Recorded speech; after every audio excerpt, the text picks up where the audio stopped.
We're live.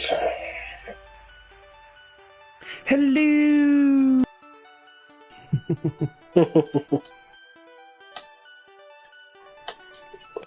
And of course, I gotta get the post set up so people know that we're live.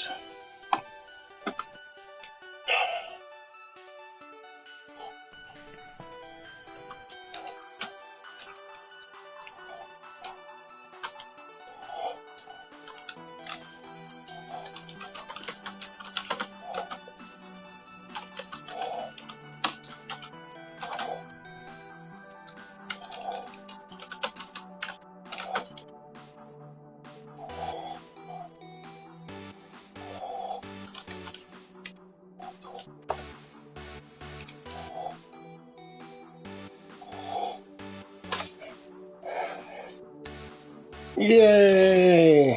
And the post is live.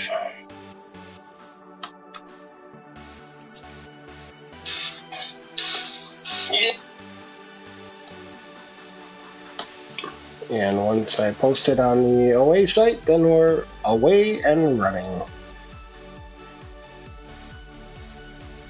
It's a good thing nobody listens at the beginning.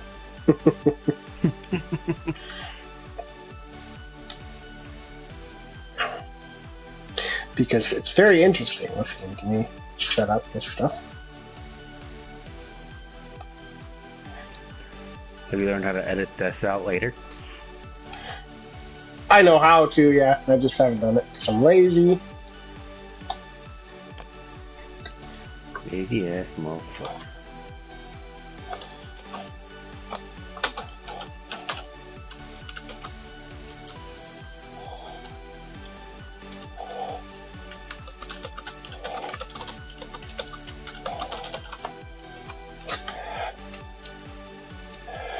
Lazy ass son bitch. Publish.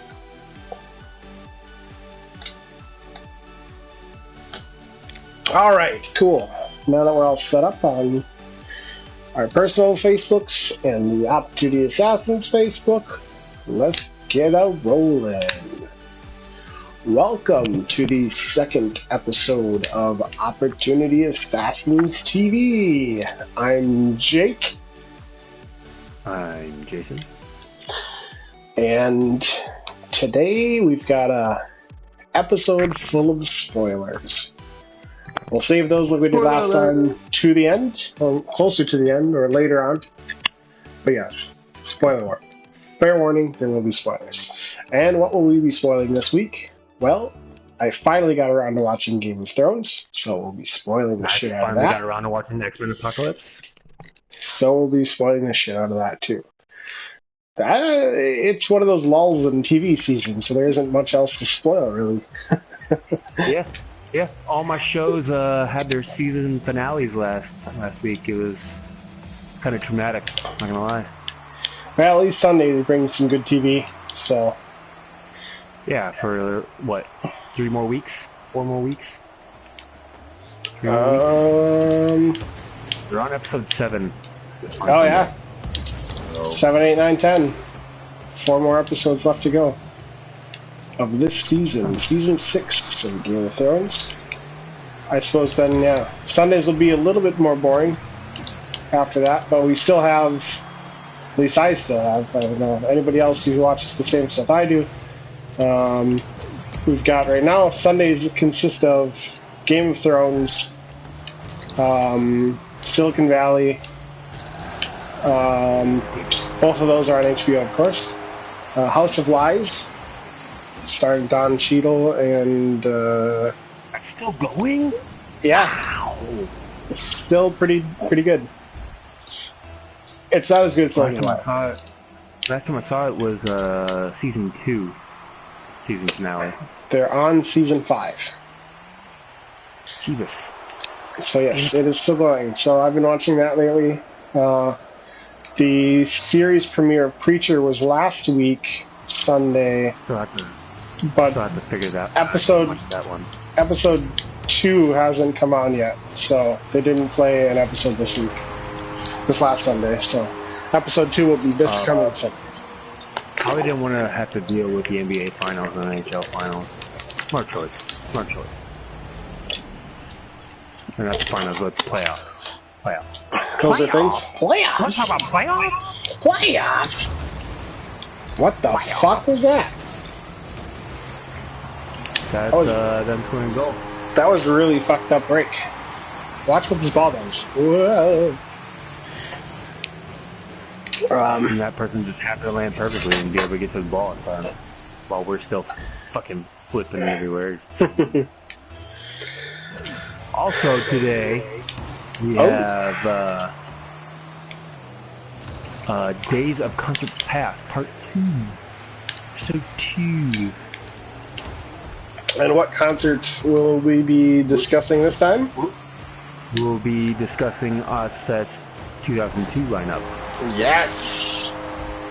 Looking forward to that for a couple weeks, for a while now. We had sort of we skimmed... haven't been able to broadcast for a while. Yeah, we'd sort of skimmed on top of it so that we could leave some stories for next time. And now is next time. I mean, like I said, it's been a while since we broadcast again, so... And I like the idea of Days of Concerts Past. Yes. Because not only is it a homage to all the concerts we've been to, it's also a great comic book reference of Days of Futures Past, which got turned into a movie, which was, I mean, they did a pretty good job of the movie. The movie itself was, it was pretty decent. Days of Future Past, of course, was the second movie in the second movie in the new X-Men era. Yeah, the second reboot. Because X-Men or X3 The Last Stand was so horrific that they straight up just rebooted it. Like, nope, this never happened. They retconned it. That's the interesting part. They're just like, nope, we're sort of gonna reboot it, but we're actually gonna retcon it, which is something that they do very commonly in comics. Is yeah, I can't think of what they just do with Captain America. Motherfuckers.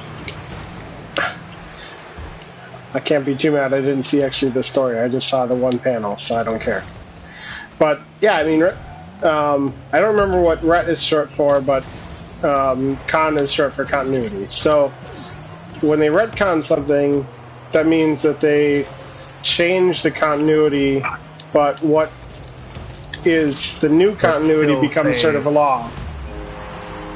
So there's like the new law of the land. But somehow they change the story, but keep what previously happened still. Oh yeah, this happened, but this happened, so screw all that shit. Yeah. So, I mean, they do that, and they do some things with like different Earths and different things like that too.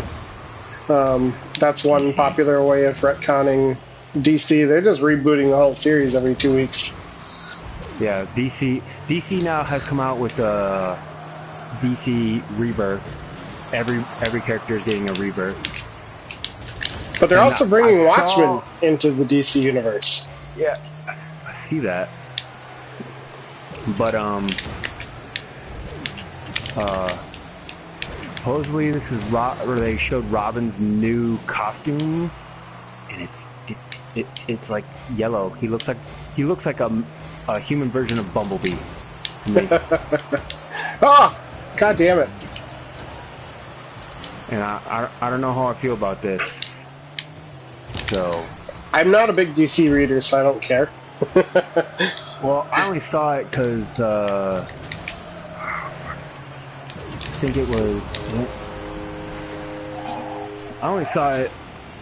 I think it was on Snapchat. Like they just showed a screenshot of it or something, and I'm just like, what the hell? I don't know what to think of it. Yeah, I just started picking up my comics again, and I'm getting geared up for Avengers vs. X-Men.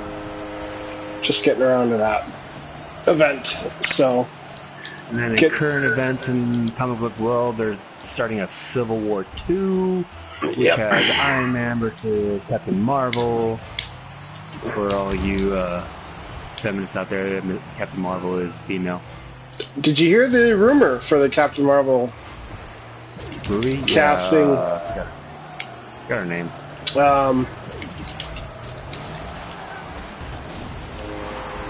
Yeah, I forgot her name too. But she was in Scott Pilgrim.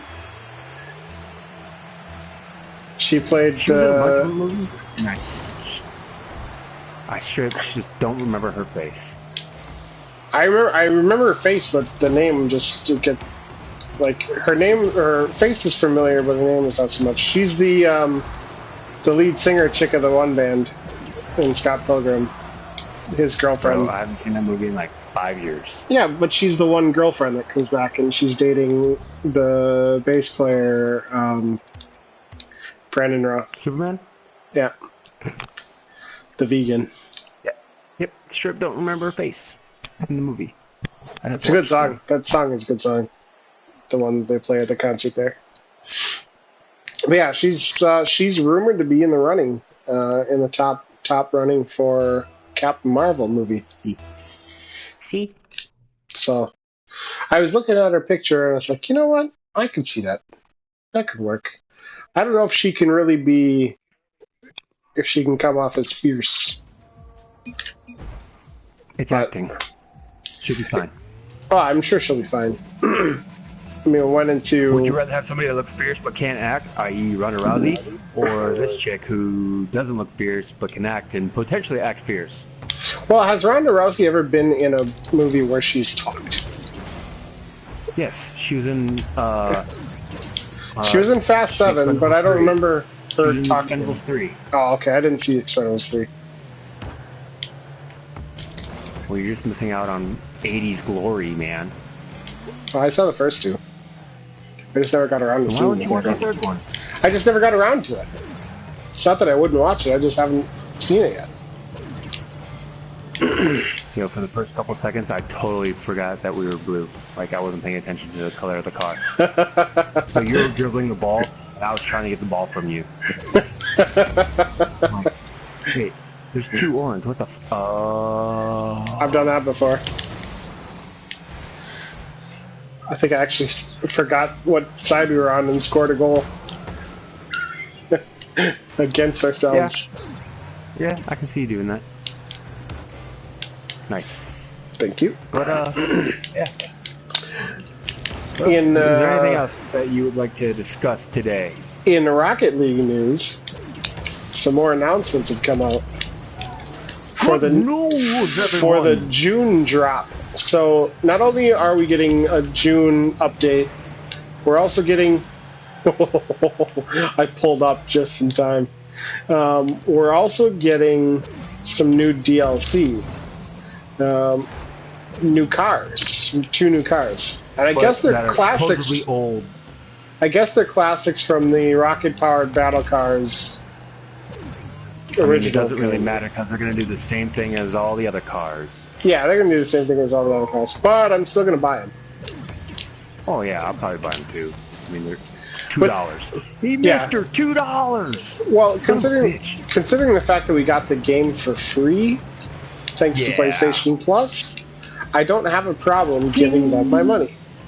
Except for the NBA stuff. Because nobody gives a fuck about the NBA stuff. I do. Ha! But Did you actually buy the NBA stuff? Yeah, I bought 2K15 when it came out. No, the NBA pack. The NBA DLC for Rocket League. Oh, that? No. Wasn't, I said wasn't, fuck that. Yeah, I was they just don't give you. It was just flags. It was just flags of all the NBA teams. Screw that. I ain't giving you $2 for just flags. Get the fuck out of here. And it's NBA. That works on two. With that weak shit. That works on 2 sides because you just hit the guy too. You said get out of here, and the car went flying. Son of a bitch, shit, balls, hook. So yeah, there's gonna be 2 new cars. So I'm looking forward to that. Additionally, they announced since we were on here last that they would that they're going to add a bunch of new unlockable items, including some premium, some very rare drops. what I gathered, they're gonna just different colors of what you already have, and it's you can level up certain ones that are gonna count certain things. So if like I clear a ball and I do it so many times, it's gonna give me gold and platinum and shit, and just like. But it's not gold and platinum and shit. It's like there's a bunch of names on top of it. But it keeps tracking. Supercalifragilisticexpialidocious. Yeah, supercalifragilisticexpialidocious. Except they already count gold or gold scored. Well, they count all of these stats. They count all of these stats, and it's in the options menu. But they're gonna count new stuff like ball clearing. I'm just over here doing donuts. Maybe they'll count how many times you do a donut, because that's all I'm doing right now in the corner. One of the stats they talked about tracking was upside down goals, and I've never scored an upside down goal. I don't even know what that means. Because the game doesn't even want you to stay upside down. I've seen reverse goals. Yeah. How the hell are you supposed to go upside down and then actually score a goal? Were you supposed to jump in the air? That's an aerial goal. They're not going to count that as upside down. Bitch ass buggers. Hit that. I hit it. Didn't do anything. Yeah, and then you went the wrong way. I fell on top of it. Wrong way, Jake. And I didn't have any boost. Wrong way, Jake. So it didn't help at all either. But yeah, they're going to be dropping some more colors, items. I guess they had announced early on that when they started, the last time they released more unlockables, they were going to do doubles and stuff like that. Like that you could unlock more than one of the same item, that they would be doing something at some point. So I don't know if that has any impact. I don't know about you, but I'm getting really annoyed of having like 4 of one item. Yeah, but it may be like you may trade in for some really cool stuff. So I don't know.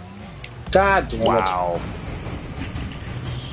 So we'll see at least what's coming out. So we've got some more good stuff coming in June. They're also going to be finishing up Season 2, which we're in right now, the competitive tournament Season 2. They're wiping all of the stats. They're giving everybody a fresh, clean slate to play with.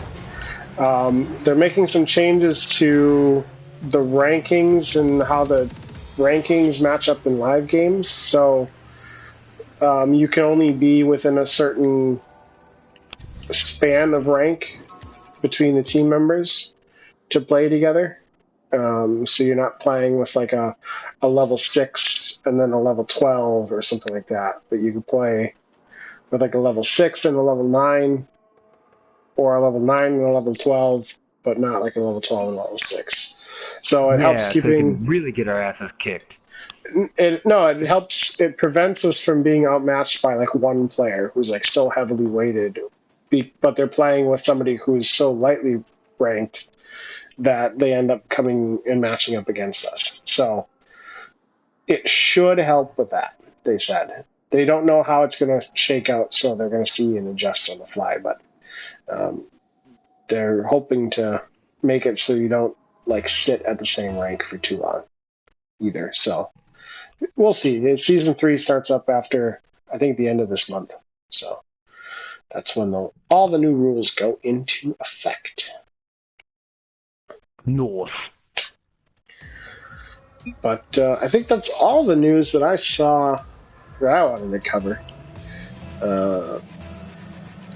So let's start up on Days of Concerts Past. Since we don't have music yet, I'll be like, I got a good segue into it. Days of Concerts Past. No? I thought it was cool. Apparently this is a Christmas story, and we're going to the Ghosts of Christmas Past. We're like the Muppets. We're the two guys up in the balcony. Yep. The two old guys talking shit about everything. Hell yeah, because that's what we do. That's what we do. Oh shit. But yeah, I was opening up the phone. Shit. And then I didn't score. But yeah, today's Days of Concert Past follows, or is going to be Ozfest 2002. Last time we did this, which was felt like forever ago. Yeah, it did feel like forever ago, didn't it? Or it was probably only like a week, maybe 10 days ago. Yeah, because we did basically because we were waiting for the Age of Apocalypse and Game of Thrones timing, so that's why the big delay. Because we wanted to talk about those. Yeah, Game of Thrones I can watch weekly, but movies it's gotta be the time stuff. Son of a bitch. Anyway. Hey, back to Ozfest 2002. Ozfest 2002. Ozfest 2002. Remember, the list I have, it doesn't really show like who was playing on what stage. We're kind of going off of memory. Ooh, that's in. Yay! Yeah, because you're going off of you have a picture of the concert flyer, right? That's what you're going off of? Yeah. So, the first band that comes up is one of the bands that I've seen like 4 or 5 times. They put on a great show. I haven't seen they're back to their original lineup now, but I didn't get a chance to see them when they had the 3 singers. First band is Mushroomhead. Mushroomhead, yes. For those of you that don't know, Mushroomhead has been around for 20 years at least. They've been around longer than Slipknot, actually. It's just they didn't get as popular as Slipknot as soon as Slipknot did. Yeah, they hit it. They hit it sort of 2000, 2001, I think, is when 2001, 2002, when they showed up at Ozfest. Yeah, but they were out before that. Like 2001 at the earliest, like right after, like they weren't on. If they would have been big in 2001, they probably would have been on the Ozfest lineup in 2001. But because I bought. There was Best Buy had a deal where they were selling Flaw and Mushroomhead's album together for $10, and Corey bought the collection. I already had the Flaw album, but he bought then another copy so I could get the Mushroomhead album, and then my brother got the Flaw album.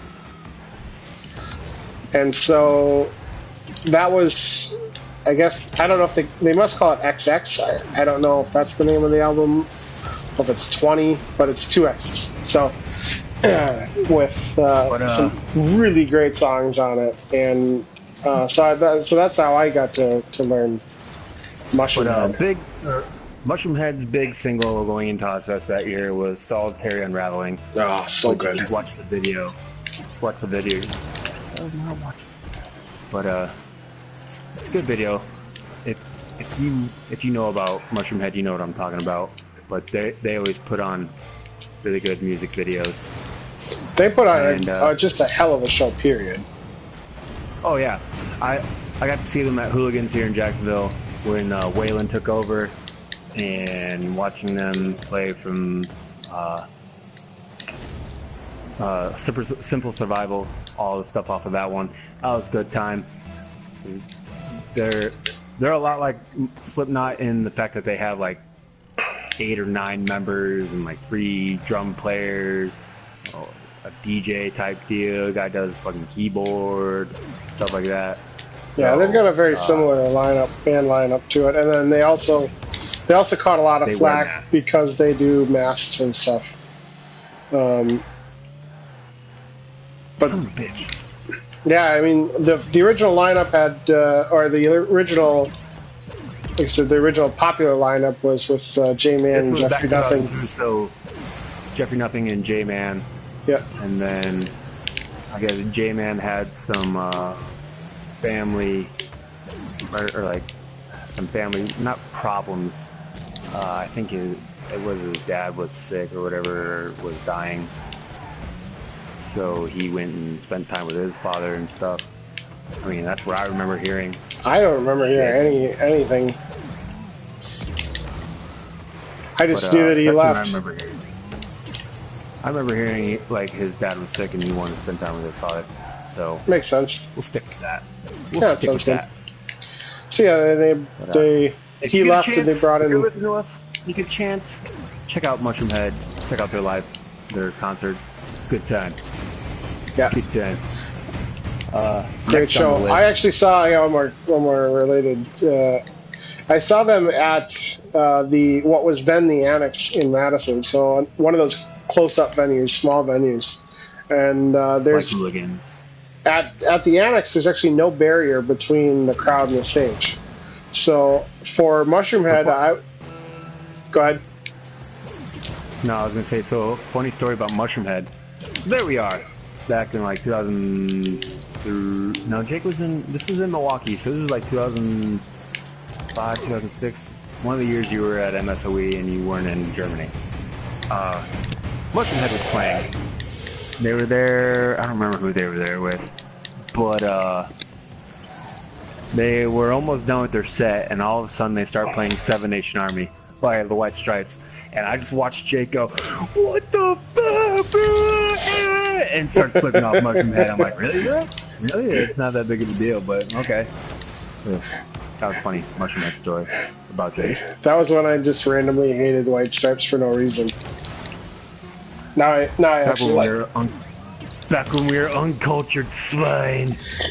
when we were just so fucking opinionated about everything and nobody else was right. Yeah. And so it was metal and nothing but metal. Couldn't like anything else because it wasn't metal. But anyway, back in Madison at the Annex, they played the show, and again, it's one of those places where you don't have a barrier. And I was actually up against the stage in front of one of the percussionists. And these guys, they give it everything. I mean, this is a place where there are maybe 200 people in it.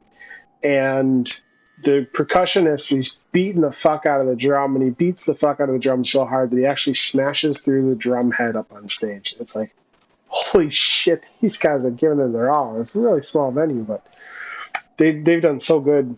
But I remember when we first saw them, we watched Jeffrey Nothing basically just stand there. Like, he didn't move the entire... he still does that. He moves a lot more. He moves a lot more, it seems like. No, maybe now, but the last time I saw them, he was still just standing there in his fucking trench coat. It's fucking 85 degrees and wherever we are, standing there, and all he does is move his head, shake it back and forth, and sings. But, you know. Yep. And that was one thing we were just like, it's like, what the hell is he doing? Has he even moved? Is he going to move? I don't know. Is he going to move? I don't know. And he just ended up not moving the whole time. The only movement you saw other than his head was him walking on stage, then walking off stage. That still, was excellent job. Yes. Son of a bitch. I like his current mask too. The hands. Yes. It looks kinda Does it look not so good in stage? The footage I saw live, maybe just, they didn't have time to go full on blood and gore with it, but it looked just kind of to me compared to like the videos and stuff that they do. Yeah. But and then J-Man with his Magneto helmet. I love that helmet. But next on the list is Jake's all-time favorite band. Wait. One more. Fuck you.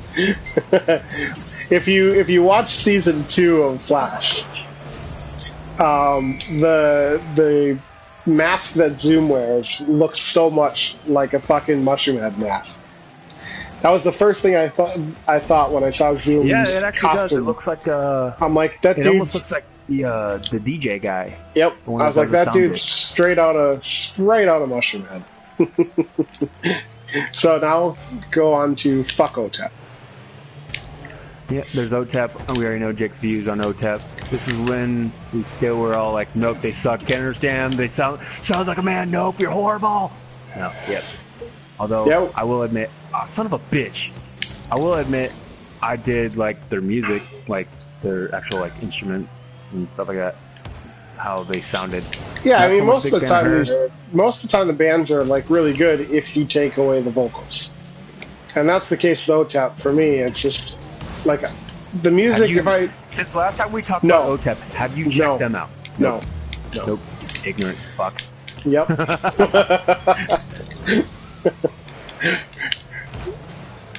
But yeah, I just it was one of those things. OTEP, Arch Enemy, both of them were very similar. Just like chick screaming front woman.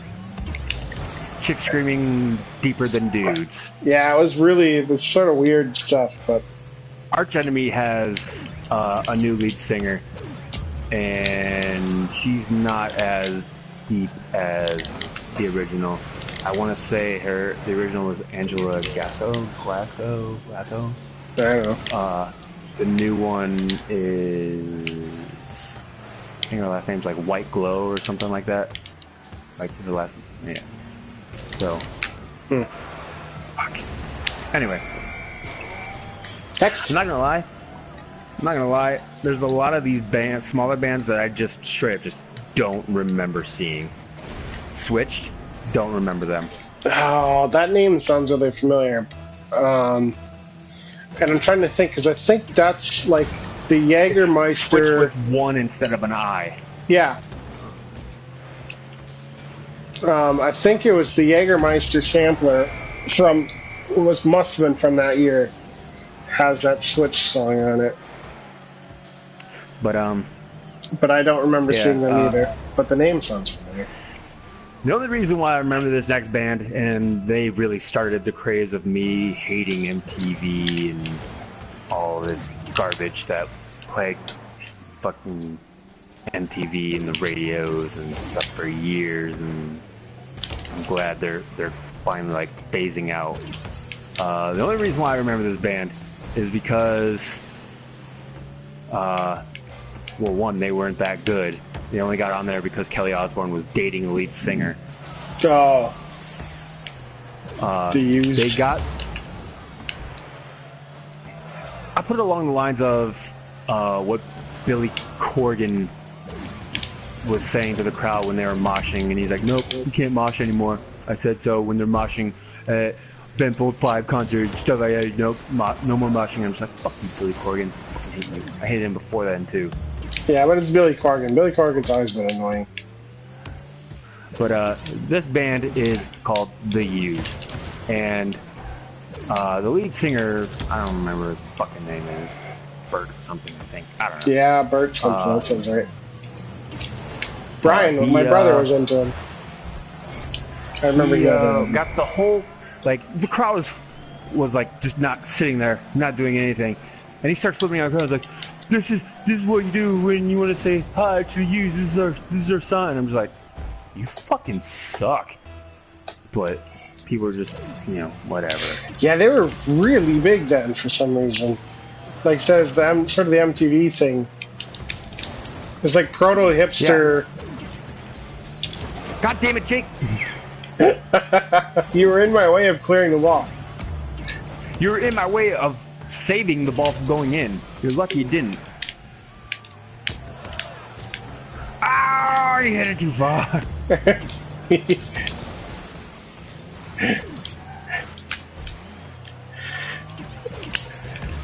But yeah, they were sort of like proto hipster rock back then. It was really fucking annoying. They were hipster before it was cool to be a hipster.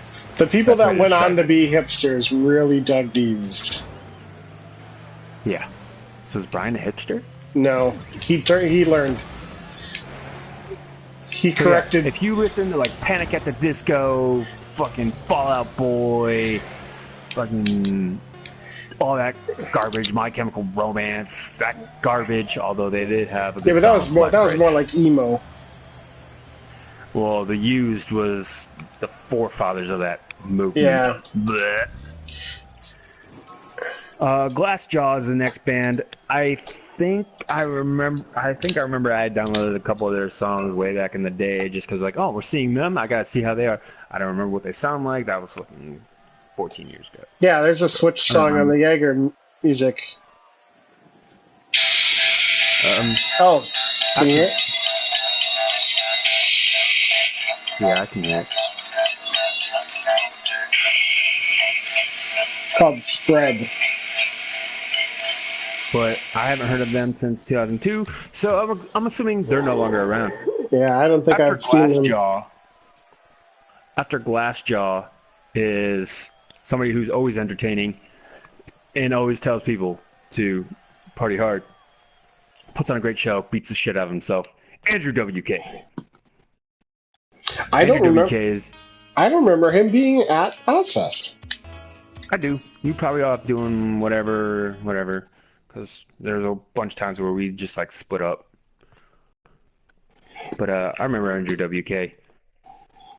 If you've seen a video, you've seen his concert. I was always disappointed with Andrew WK when he came out originally because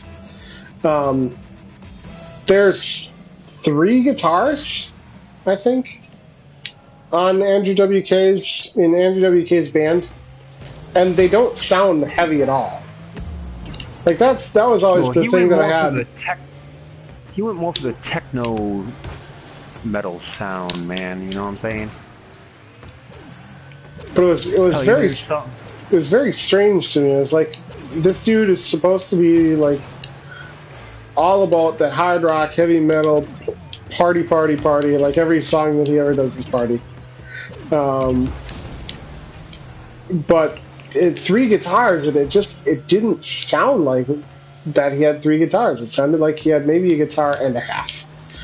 And then he also had the piano, which is fine. I don't have anything against piano and hard rock. But it just sounded very strange to me initially. Now, if I go back and listen to it again, I enjoy it. The Party Hard is on the... You're uncivilized swine back then. Party Hard was on the... He's on the Guitar Hero, the latest Guitar Hero soundtrack. And so I got to play the video and enjoyed it again. So... Yes, uncultured swine. Uncivilized. Fuck. Indubitably. But I would give him another chance for sure. Because he did. I mean, like I said, I don't remember him playing the show. I vaguely remember him playing, but like I said, we split up back then. So. Right. Oh shit! This was 2002. That was a good trip down in 2002. Yeah, we'll get to the trip later. We'll come back after and hit Andrew WK. After Andrew WK was a band that I've seen. I just don't remember seeing them at Ozfest. And they actually, the first time I remember hearing about them was the Friday vs. Jason soundtrack, which is a good soundtrack, by the way. It is Il Nino. Il Nino, so good. Even though when the guitarist left, or one of the bandmates left, he accused them of lip syncing. Or lip syncing, whatever you fucking say. Lip syncing, yeah. So, I don't know how true that is.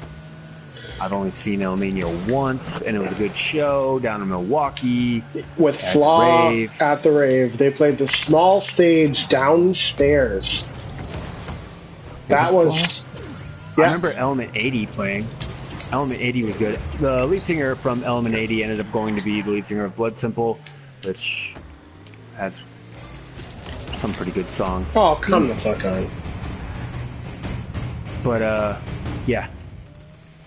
They are a band of Mexicans, because they're from Mexico, not because they're Hispanic. You racist fucks. They put out a new album a couple years ago. Last year or the year before, I think. Very good album. I haven't really heard anything from them since then. Yeah, they'd gone away. They put out 2 or 3 albums, I think, and then they had gone away for a couple years, or a few years. And didn't hear anything from them, and all of a sudden I was like, oh, you know what? I wonder what Il Nino's been up to. And new album. But, yeah, after Il Nino, band I don't remember, Pulse Ultra, John and Blank, don't remember. Maybe if I heard the song, like, oh, I know this. But the name sounds familiar again, but I don't recall them being on this Jägermeister album either. Jägermeister is always a big sponsor of the second stage. And so they would put on the bands that they sponsor. The bands that they sponsor, they'd always put out this like sampler album, which was very good for listening to new music. Finding new music. Even though the only Jägermeister album I have, it's like nothing but popular, already established bands like Slayer, Down. I think I have the same one. Well, seeing how we went to the same Ozfest, yes. Yes. And that was free. The album was free, Yes. too. That was the greatest Go up to the thing. Jaeger booth. Unfortunately, we weren't old enough in 2002. Otherwise, we could have got free shots of Jaeger. But they were giving away free shit. I remember I had a what is it? A keychain, not a keychain, but one of those, whatchamacallit? Lanyards. Lanyards. I wanted to say bandolier. I'm like, that's not right. Was this Desperado? Yes. But, yeah, they were giving away lanyards. I think I had a shot glass, a plastic shot glass. yeah, shot glass and a bandana. I don't remember what happened to my bandana, though. Probably got destroyed or something. Dog probably ate it. I don't know. They ate it. But, after Pulse Ultra, Third Strike, don't remember them. I think that's when I think Ozfest had 3 stages that year or something like that, because a lot of these smaller bands either they played really early or there was a they third played really stage. early because this was the year we were just like, yeah, screw going early. We don't need to see all the bands. We'll just Screw drive it. down the morning of. No, we didn't. Didn't Oh we? yeah, we did drive down. No, we didn't. No, we didn't, because we stayed at Rich's friend's house again. Oh yeah, that's right. But he had moved. Yeah, Because there so were it a was lot of farther us away. that year. Yeah, there was like 6 of us. Who all went that year? That was you, me, of course. Me, you, Keith, Rich, obviously, Rich, because Rich drove us. Bertrand, and Wagner. Yeah, Bert and Wagner. We replaced Pete with Bert and Wagner because Pete thought he was too good for us. Fuck you, Pete. But yeah, After the Third Strike. No, go ahead. the trip. Well, since we're talking about it, we'll talk about the trip now. The so- glorious trip. Oh man, we were a bunch of horny high school students back then. We were 7. No, we were still. Yeah, we were 17. What do you 16, expect? 17, depends on. It would have been 2002. Yeah, I think I was 17 as well, or just turned 17. But yeah, we decided to. Okay, we've got just turned 16. No, 2002. No, it would because it's summer, so I would have just turned 17, like a month before. I was older than you. You were born in 85. Yeah. You would have turned 17. Oh, yeah, yeah, December. never mind, I was already 17. Yeah, I just said Math. that. I've been drinking already, fuck off. Me too. But then I walked it all off. Yeah, see? But yeah, we decided, well, we packed all of us into a van, and I don't remember how we got It was to the either point. Bertrand or Wagner. But someone was like, you know what we should do? We should bring some paper and some markers with and make signs for the trip. And we did. So we made some signs. And we had an adventure on our way down. It's a 3-hour ride approximately from Marinette to Milwaukee. Milwaukee area. Well, it's actually, yeah, I mean, it's, I won't say area because it wasn't in Milwaukee. no, it's, I mean, still a half hour outside of Milwaukee. Oh my god, how the fuck did I miss that? Cause suck. Jackass. Yeah, I mean, it's still a half hour out of Milwaukee. But, so we decided to make signs. And the signs had various content, and we each had one sign, and we basically took posts at the windows. I remember I had the sign "Kids for Sale." That was the one that I had. Bertrand had the sign that said "I'm naked." even Yes. though obviously you could see that his shirt that he was not naked. I think I had like the generic Ozfest, yeah, Ozfest or and Bust then or something like that, right? something generic, something Yeah, it was. derp. And then Wagner had the golden ticket. Wagner, I don't know who made it, but Wagner ended up with actually holding it and posting it. That said, "Flash me." Show us the Flash us. tits. No, it said "Flash us." Did it say flash us? It said "Flash us." I thought it was more traditional. Traditional Ozfest. So- Show us your tits. So the whole way down, we're showing these signs to random people in vehicles as we pass along the highway.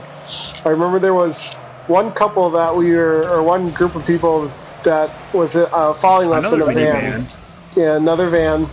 And I showed them the sign and I said, "Kids for sale." And the guy, he laughs and then his eyes go wide and he starts like really shaking his head, no, no, no, no, no. And so I said, give me the marker. And on the back of the sign I wrote, "Why not?" And so I show him why not. And he holds up fingers, 3 or 4 in the back seat. And we go, "Oh, okay, we understand." I think we just gave him a thumbs up. It's like, oh, we got you. Yeah, we got you. We understand. We won't bother you anymore. And then I remember one of the first times that Wagner showed the flash. Part one of Wagner's sign was there were these two. I remember them as being cute. They were cute in a truck, like a S10 No, or something. they weren't in a truck. They were in a sedan. They were in like a Was it a sedan? Impala or something. Yeah, it was a normal car. Driving along with us, they're they're having a good laugh. Kids for sale. They're like, no. We're like, oh, it's fast. Yeah, like, oh, see. And they were like, Bertrand Hill. He's like, I'm naked, and they laugh. And all of a sudden, here comes the flash us. You just see both of the eyes go, and the one that was in the passenger seat holds up the sleeve of her shirt, and she was Popo. This was like a DNR wardens. They were something. Yeah, I remember like But- this DNR or something. Yeah. We were like, cops! And all of a sudden, this was Rich doing like 90. All of a sudden, he slows down to like 70.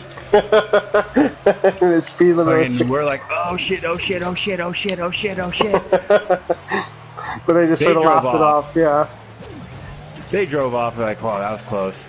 But then, part 2 of that sign. We was get down close to gloriousness. Milwaukee. We're just north of Milwaukee, traveling through. Like 30 minutes outside of Milwaukee. Yeah, we're traveling through some of the traffic where it gets a little bit heavier. And this But girl. it was dead.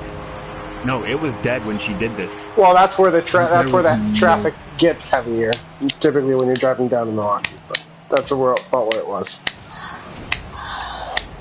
But yeah, I mean, there wasn't much traffic. It was, you know, I don't know, late in the day or something like that. It was still sunny out, still light out.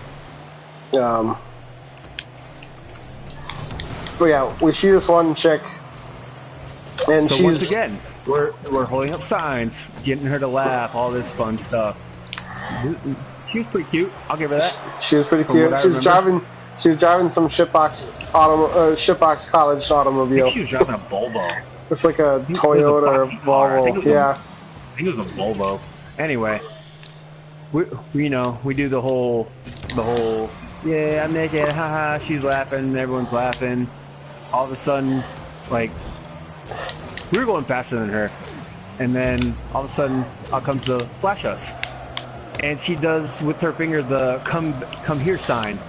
She said, Rich, stop! Slow down, she nods yes, and then she says, "Come here," and then she slows down, and we yell at Rich, like, "Rich, slow down, slow down!" So of Somebody course, had a disposable camera. like a good parent, he slows down. And yes, somebody had a disposable camera. We get alongside As she of her. starts speeding up, and yeah, as she's passing us, flashes us. Yep. And we have a picture of it. I don't remember where they are. I don't remember where it is. But, yes. As 17 horny high schoolers, it made our day. A car full of horny boys and one man who was willing to entertain. A car full of raging testosterone.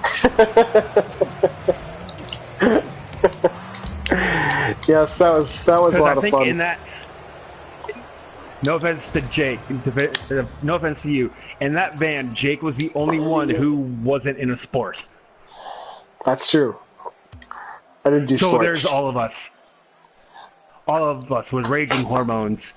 2 wrestlers, 2 active. baseball players / basketball players / football players. Yeah. And so yeah. And a guy who sings in a metal band. At the time, yes. Yes. But yeah, I remember that was a fun trip down just in general. I mean, I remember we played. We had CDs with us, and Rich had a CD player in the van, and we put in Slipknot, and of course the lyrics come on, and I want to slit your throat and fuck the wound, and Rich of course turns around and he goes, I'm just a sucker for a love song.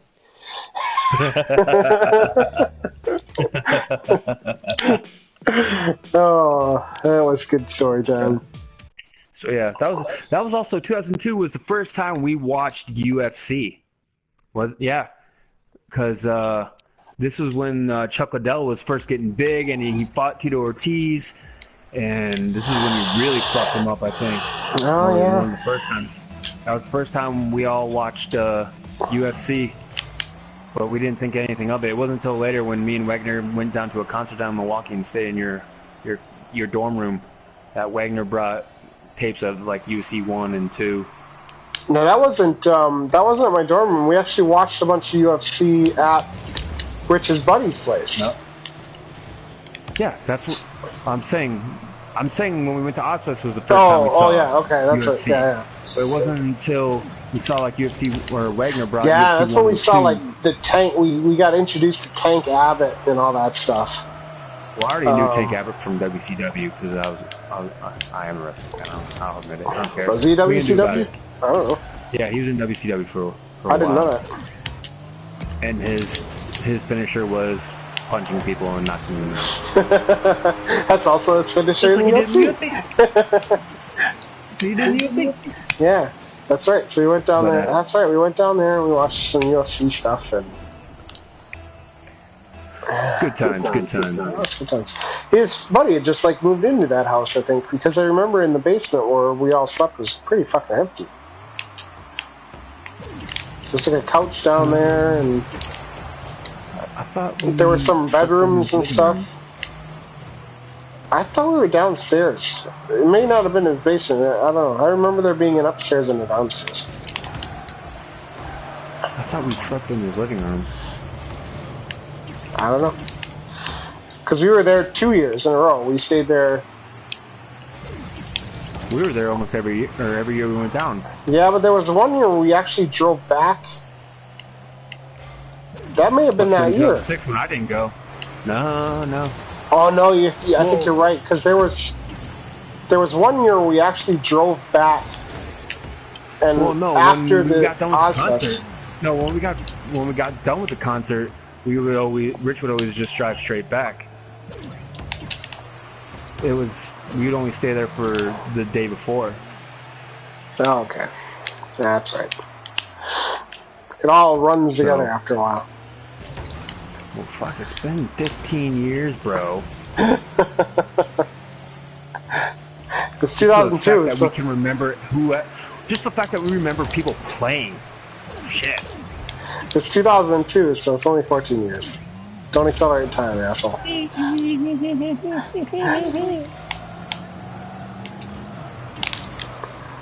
Don't make time go any faster than it already is. Alright, back to the concerts. Who was next? Hold on. Fuck you.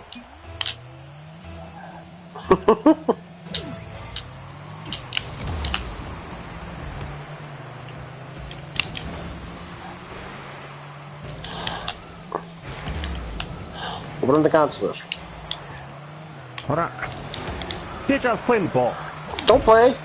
Contents.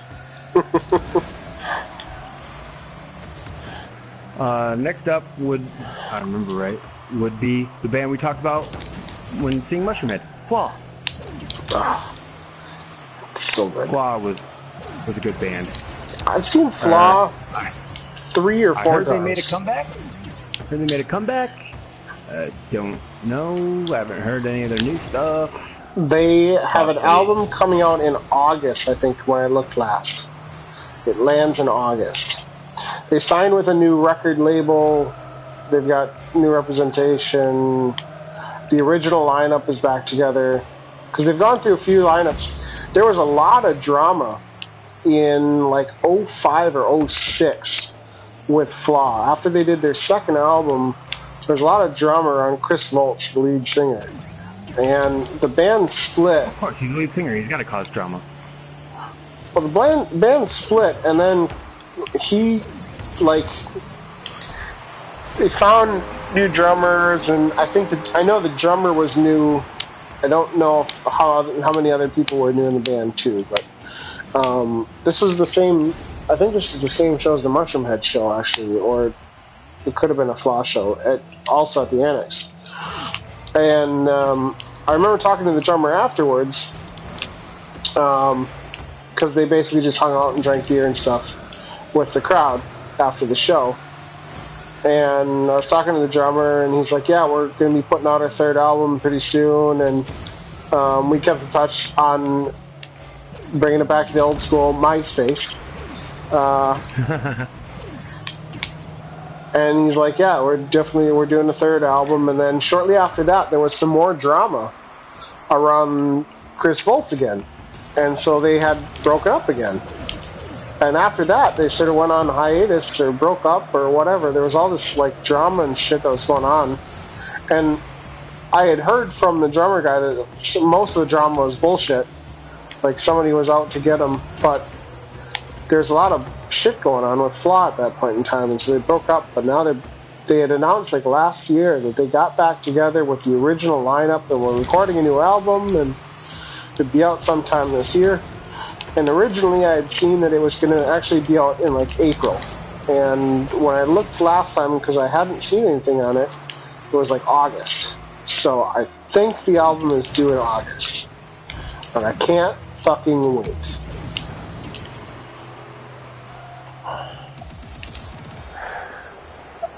But honestly, I don't remember that they were there.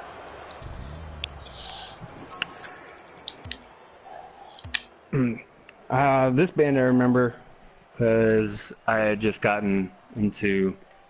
I started slowly getting into it. They're a lot like the band that's after these people, but Soil. I believe they are Scandinavian, Finnish? No, Scandinavian death metal or metal. I don't know. But I think they're Swedish. Maybe if Swedish I remember death metal. correctly. But I vaguely remember them. They were good. Wait, this is Soil. Soil, not fucking Soil work. My bad. Isn't Soil fucking... Yeah, Soil is, Isn't Soil fucking... Soil played a band camp. Yeah, Soil. Yeah, this is the first time we saw fucking Soil. I'm thinking Soil work. That was 2013 or 2003, I think. My bad. Soil. I stand corrected, folks. I'm sorry. Bush League. Uncultured swine.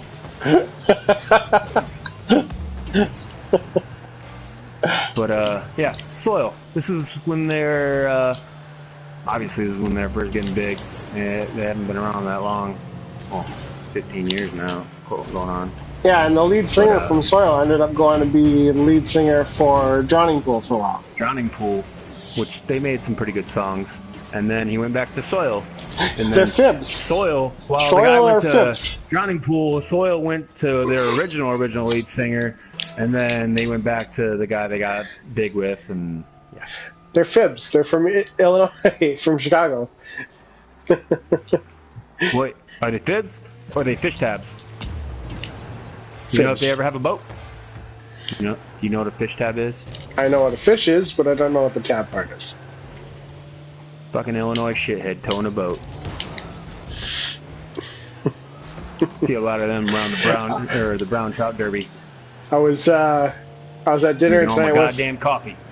I was at dinner tonight with somebody, with some coworkers, and one of the guys that they were out with lives in Germany, but he lived in Wisconsin for a while, and so he was talking about Fibs, fucking Fibs. One time when he was there, he got turned around and the intersection was blocking the intersection, and he had Wisconsin plates, and so the people were yelling at him, "Go the fuck back to Wisconsin, you goddamn cheesehead!" He says, "Go fuck yourself, you fucking Fib."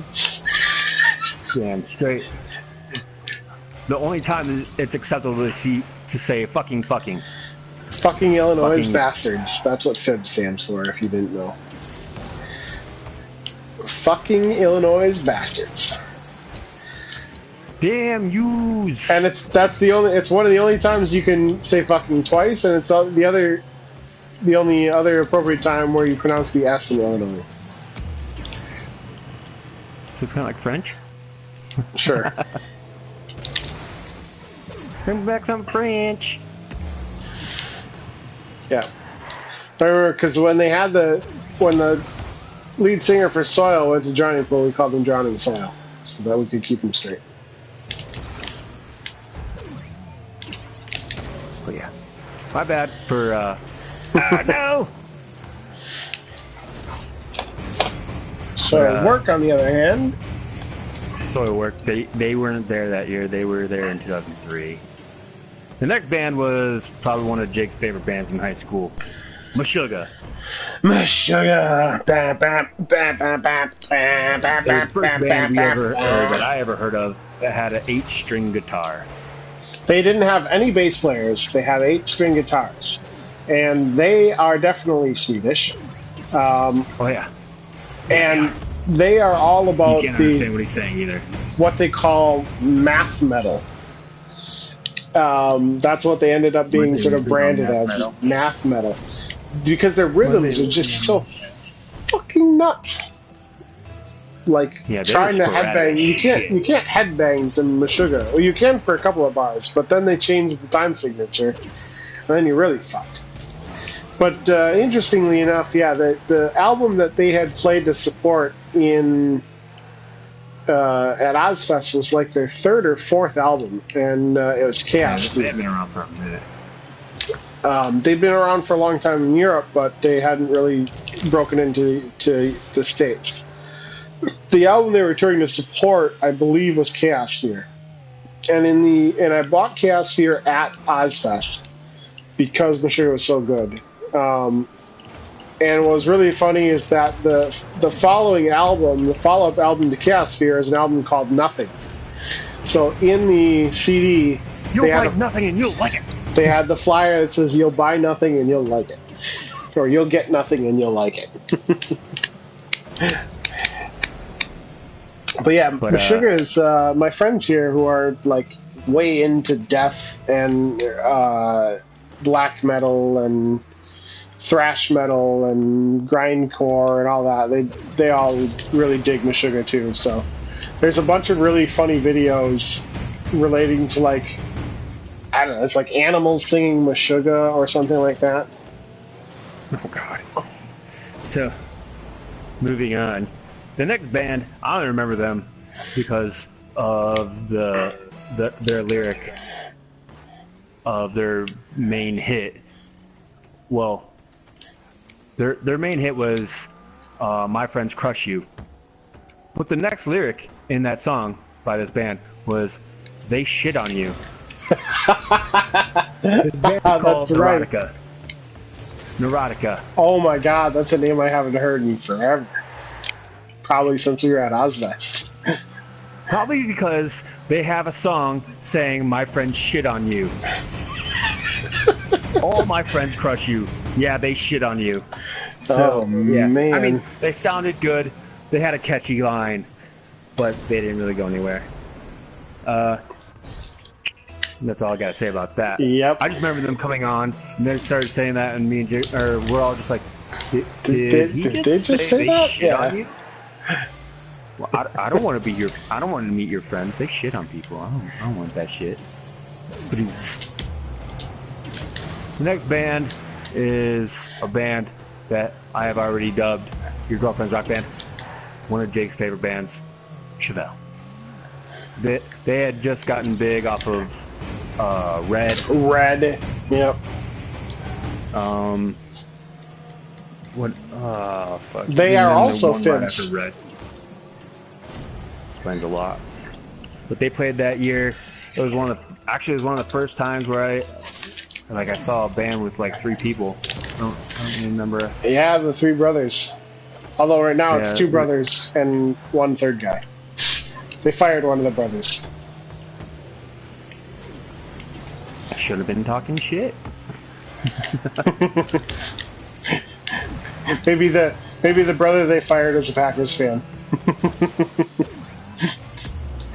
Like, listen, we can't put up with this anymore.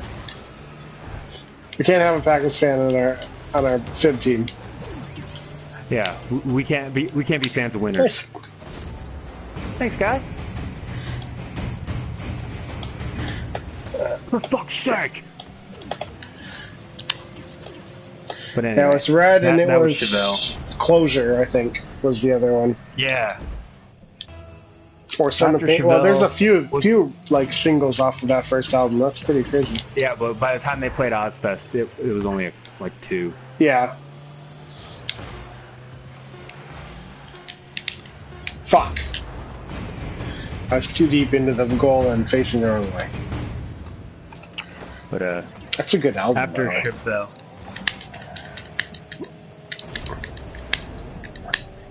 What did he say? Funny. Why can't you do that on the other net as he scores? Just did.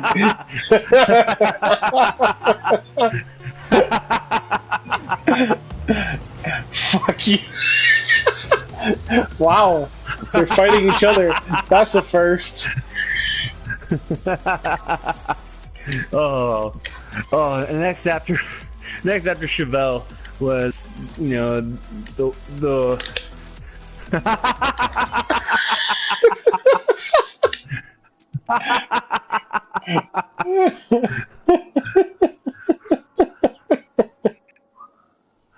oh wow. But the next band is the band that was there every year, Hatebreed. We've already discussed Hatebreed. I'm not gonna go into them. The next band who's headlining the second stage, I remember that much, was when we discussed this, our first video, was half of Pantera, Phil and Rex in the band called Down. Going into that, their hit was Ghost Along the Mississippi. Ghost Along the Mississippi. Which for me is still one of my top 10 at least favorite songs. What always drives me insane is for years, when I lived in Madison, JJO would play the beginning riff to Ghost Along the Mississippi while they were doing like the news or something like that, like a commercial or something. And so then when they'd open up the lines for requests, I would always request that they play Ghost Along the Mississippi because they tease it so much throughout the day, and they never play the whole fucking song. It's so good. But yeah, Down was at the time Bo and Samo's, at the time his only band because Pantera was no longer together, but it was his first side band, and he was in that band with Rex from Pantera and Pepper Keenan from Corrosion of Conformity. Yep. COC, who auditioned to be the bass player for Metallica to replace Jason Newsted. But yeah, even though he plays guitar in Corrosion of Conformity. Hey man, if you got a chance to play with Metallica, you fucking take it. Fucking right, donkey. That one's for you, Carl. That one's for you, Carl. Fucking Carl. But that was the year then, that must have been the year that Big Val was there, right? He must have been there with supporting Down. Big Val was rolling around with, wait, yeah, he was. Ah, so that's another good start. No, figure it out. 2003. I don't remember which year it was. Okay, let's call it 2003 and then we'll save it for next time, because that's also a good start. Yeah, because I only thought he rolled around with the other two. I don't remember. No, it had to be with Phil and I was Rex assuming that he was with Phil and Rex. I mean, that's... Because for the other two, we didn't know it was them until we saw them sitting backstage waiting to come on. So... Yeah. So, yeah. We're sitting there waiting in line. We'll tell the story now. Whether it was 2002 or 2003, it doesn't matter. It's still a good fucking story. So, sitting there waiting in line to get into Ozfest. Little background. Big Val is the security guard, the head of security for Pantera. Head of security for Pantera. And he featured prominently in the 3 Vulgar Videos from Hell collection. Which is a bullshit collection because they cut out a bunch of shit from the actual videos. Oh, by the way, the first and second video of Pantera, their home videos or whatever, are on YouTube. Full movies, by the way. Are they really? Unedited. Yes, they are. The VHS content. Yes. Fuck yeah. Not the vulgar 3 vulgar display videos. 3 vulgar videos from Hell. Because I remember, because I have that DVD. Let me borrow the VHS tapes back in the day of all 3. For those youngins listening, they're large rectangular things with real like tapes, these strips of magnetic material, and they played in what was called a VCR, a video cassette recorder. And you hooked it up with a coax cable, balls, or with some RCA, good old red, yellow, white connection. Balls. Pre-HDMI. Yes, you uncultured swine. Yes, now you're the uncultured swine. But it's our duty to educate you. You've been educated. But, yeah, so, in the video, like, one of the big things I remember was Pantera somehow got a hold of, like, this fucking giant-ass cake. Like, this thing had to be at least, like, 6 inches tall, probably about 15 inches long. It was 9 huge. inches wide. It was fucking huge. Almost bigger than Liam Neeson's top. You fucking couch. But in this video, they're like, we'll give $1,000 or like $100 or $1,000 to whoever can finish this fucking cake. And this is a big ass fucking cake. There was probably a group of at least like 50 people around this cake. It may have been at a strip club. I don't fucking remember. I'll have to fucking watch the rest of the video. It was like the back of it wasn't at a strip club. It was like their back, like the green room or something. It was just sitting on a table. But no shit, Big Val ate 75% of this cake in like almost 10 minutes. All of it. It was fucking insane. In 10 minutes. And some dude ended up coming in and finishing it up and getting like $100, $200, some shit like that. It was fucking insane. Then there was all this other time they show Big Val and he just throwing people around, fucking catching beers that Dime would throw, because Dime was fucking awesome at throwing a beer into the upper deck. A cup of beer, not a bottle of beer, a cup of beer, not spilling a drop. Maybe on our blog, I'll go into the fucking mechanics of throwing said beer like that. And the big thing, the other really good skill of Big Val's was his ability to hide cigarettes in his mouth. Yes, he would just flip it around, pinch it between his tongue and his lip, and flip it into his mouth, and then flip it back out and continue smoking. Yep. But anyway, So yeah, so there we are, yes. sitting there waiting to go in, right? And all of a sudden we see him like, yo, guys, that looks like Big Val. I think it is Big Val. Holy shit, it's We Big should say Val. hi. Like, Big Val, fuck yeah! He's like driving by in a golf cart. What's up, fuckers? We're like, Ah, Big Val called us fuckers, yeah! Everybody's like looking at us like, who the fuck is that? What the fuck are you? Obviously, these people didn't know who the fuck Pantera was, so. Well, they knew Pantera, but you don't know, only the top. No, they don't know who Big Val is. They don't know who fucking Pantera is. Okay, I don't fine. care. Fair enough. Uncultured swine. Touche. But yeah, that was our. Before the concert even started, we're all fucking. While we were jacked up. waiting in line to get in, we're like, "Oh, Big Val called us fuckers! Yeah, best memory ever."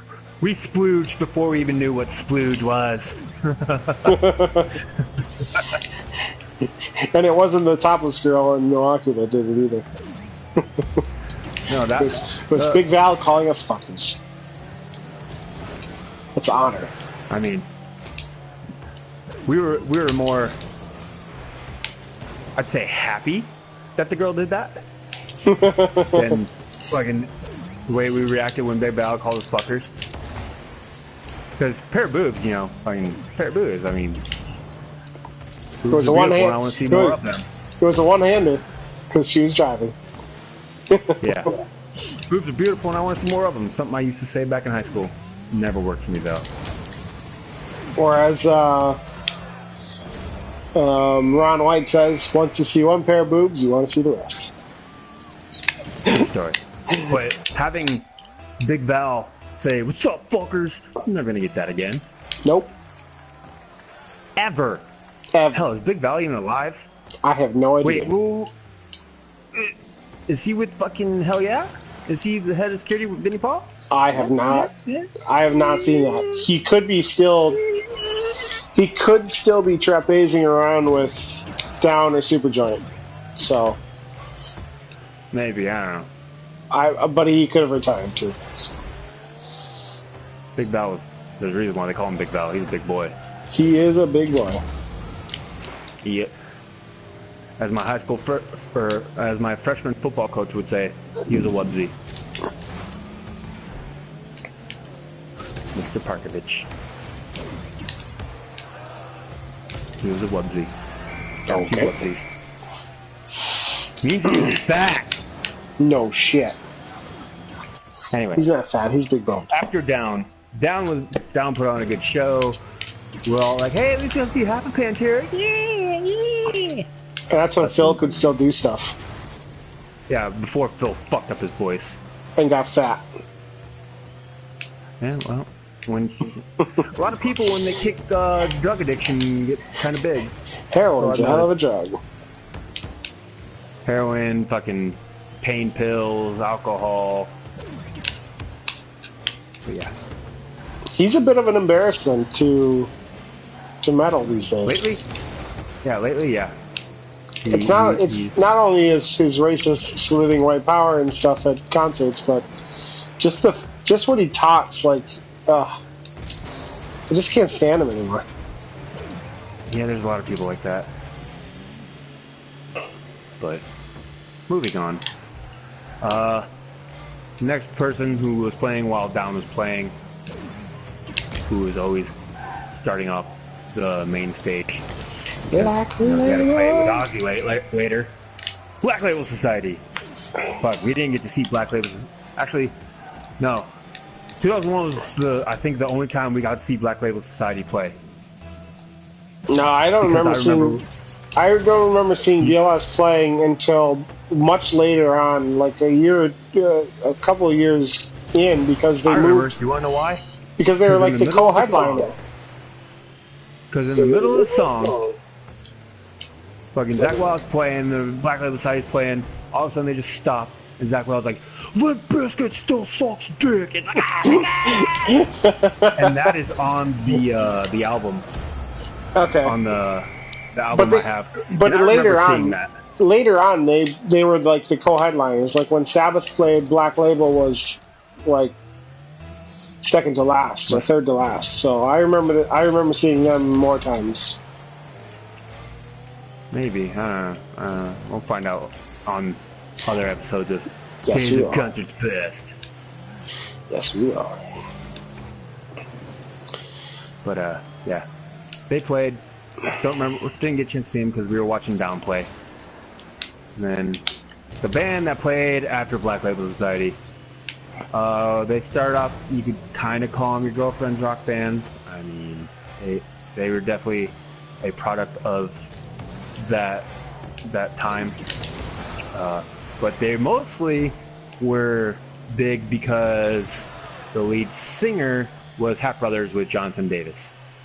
The band that followed Black Label Society was a band called Edema, who's really their only breakout hit was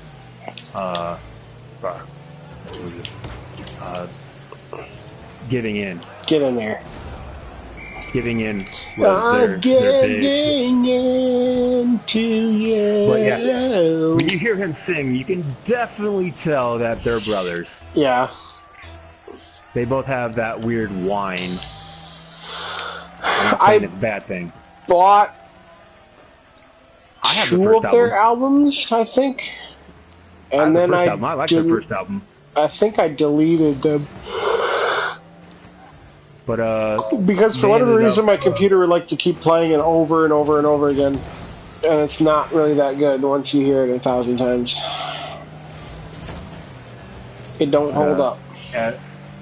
The lead singer ended up getting like booted or something. I don't know. He left because he was kind of like a whiny bitch.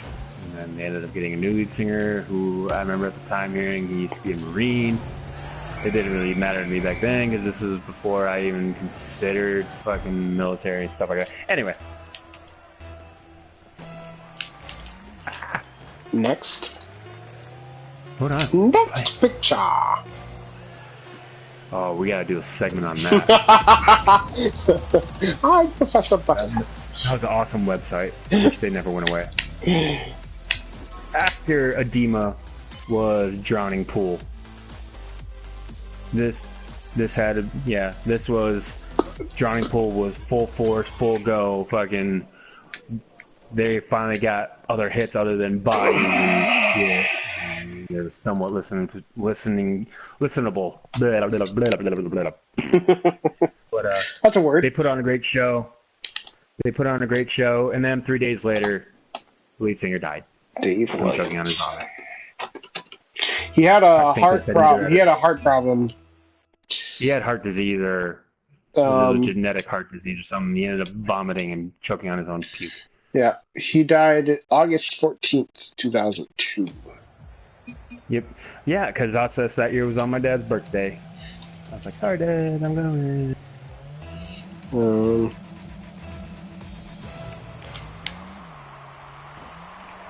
But after Drowning Pool came POD.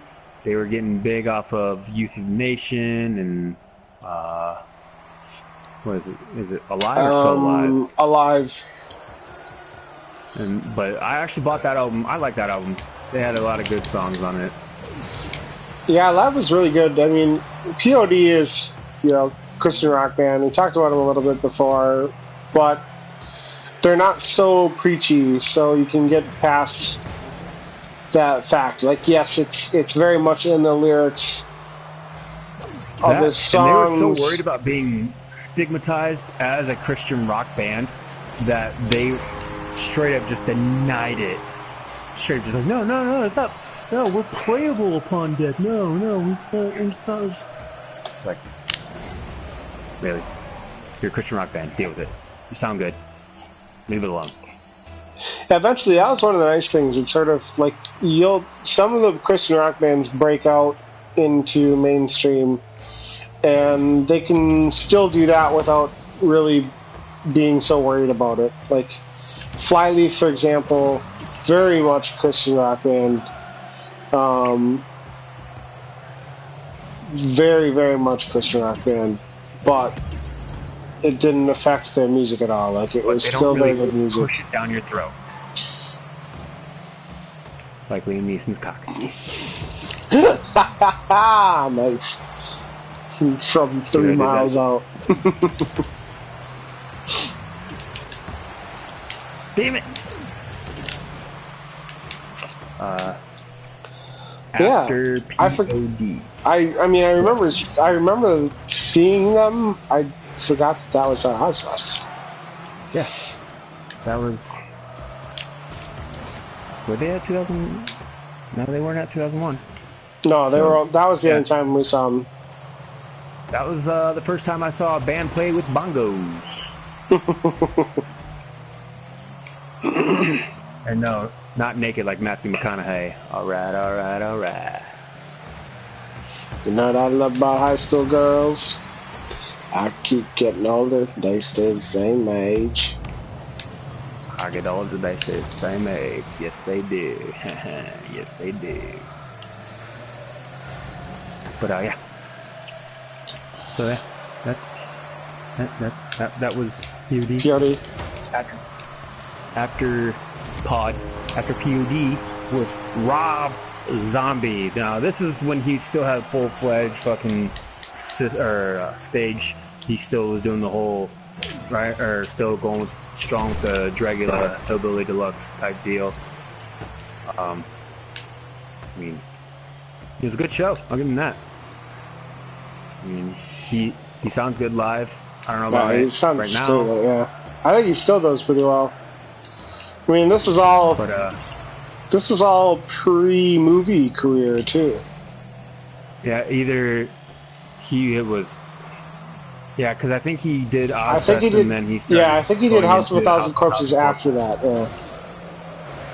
Great movie, by the way. But Devil's Rejects is even better. Rejects better? Yep. Devil's Rejects is much, much better. Except for the end sequence. The end sequence is... I have a real big beef with the end sequence. And it's not the way that it ended. It's not the fact that, spoiler alert, the bad guys die at the end.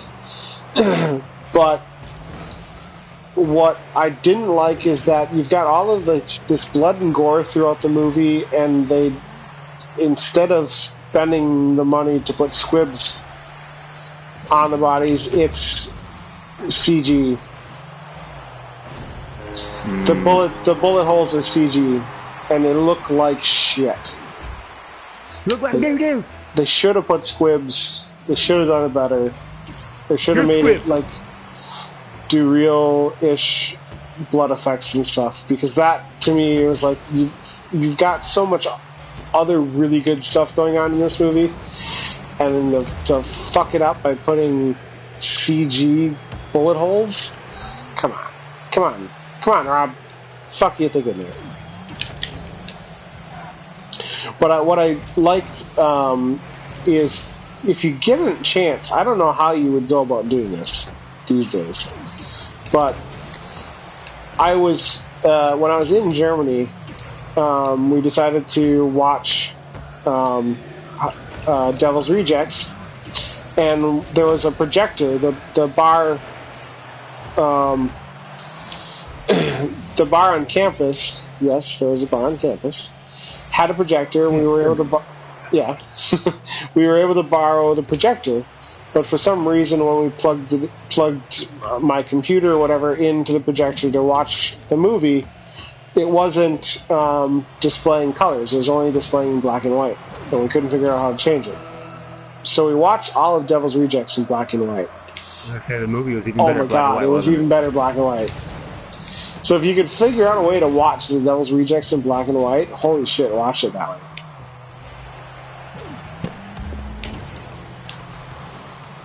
Plus, Sherry Moon Zombie is fucking gorgeous. She kinda looks like a crack addict now.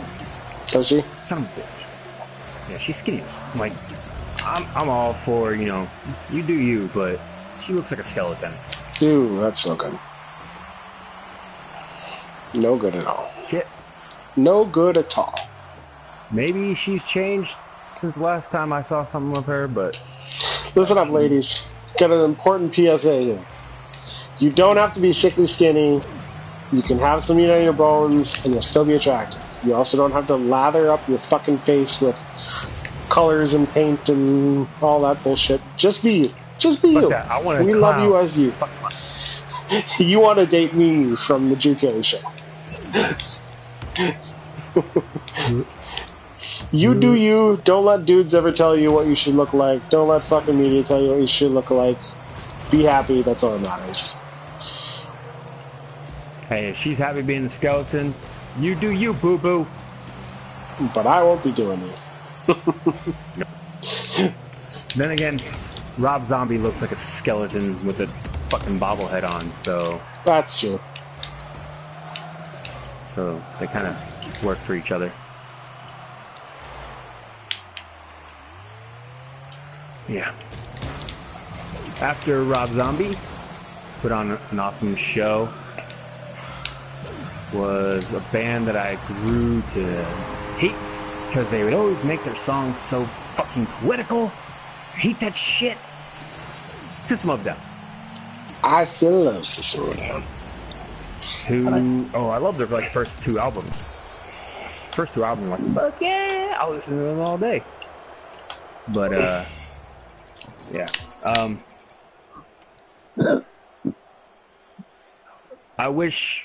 I kind of wish that they had like cell phones we have now back then, because the guitarist was killing time for Serge, the lead singer. I think they were having like a keyboard malfunction or something, and he just kind of just went off and did his own little song, and it sounded fucking badass, and we'll never hear it again. Nope. But, yeah, but he did bring us Stars on Broadway, so that's cool. Yeah, true. But then the big single that year was what was it? Psycho Cocaine Groupie Crazy, or Psycho Groupie Cocaine Crazy? Yep. And we once again Groupie Cocaine Crazy.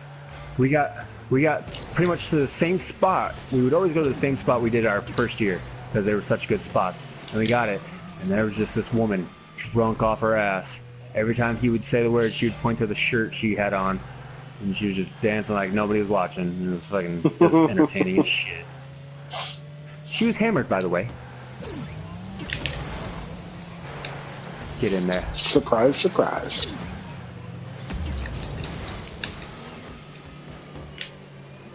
Block it. Good save. Huzzah! And then, after System of a Down, was Ozzy. Not Black Sabbath, Ozzy. So we got to see Zakk Wylde play and shred. And, so, if anybody's ever seen like a documentary on Ozzy, I don't know if they've said this in a documentary. He likes to like spray the crowd with water. With a hose, yeah. He's got hoses on both sides of the buckets, stage. And he'll spray the crowd so he gets wet. But the reason why he does that, folks, and this is even 15 years ago, he was like, what, 65, 70? I have no idea how old Ozzy is. He's up there. He's like at least late 70s. He could be 180 for all I know. I don't know. Him and Keith Richards got preserved by all the drugs they did. Yeah. But the reason why he would spray the crowd and dump buckets of water on himself is because he has to piss every 5 minutes. So he would just piss himself. Literally, he would just piss himself and he would cover it up with buckets of water. That works. I mean, hey, it's been a great show. But fucking, you got to see Zakk Wylde do some ad-libbing guitar. I think, did he do? No, he didn't do the Star Spangled Banner, did he? He always does the Star Spangled Banner. It's always part of his solo. When he does his solo, he does Star Spangled Banner. He plays behind his head. He does Eruption. He does. He picks it with his mouth. Yep. Hey, it's entertaining though. It's a great solo. It's a fantastic solo. I mean, it's fantastic every time he does it. If you ever get a chance, go watch Zakk Wylde. Black Label Shadow. Strength, determination, merciless forever. Bastard! Doing donuts in the fucking... Wake up! Grab put a little makeup. I was gonna take away the makeup. I gotta do donuts. It's National Donuts Day. I put my keys on the table. Ooh. So yeah, that concludes this day of Basic Concept Past 2002. And that brings us to the spoiler corner.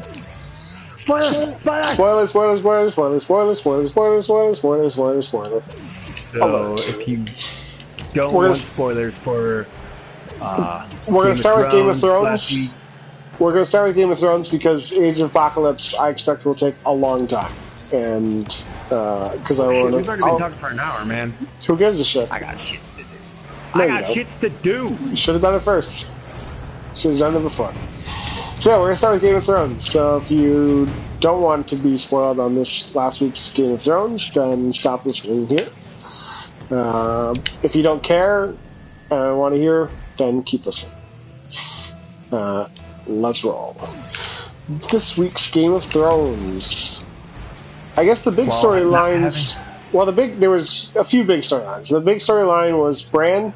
Bran got places and saw people, which we'll get to in a bit. We had more of Arya's story, so the finishing or wrapping up, more so to speak, of her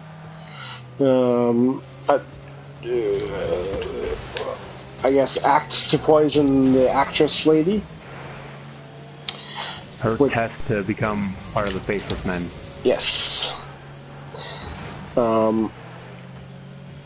Then we also got more on Samuel Tarly. We got to meet his fucked up daddy-o. He's got a thing against year right there. He's got a thing against fat guys for whatever reason. Bastard.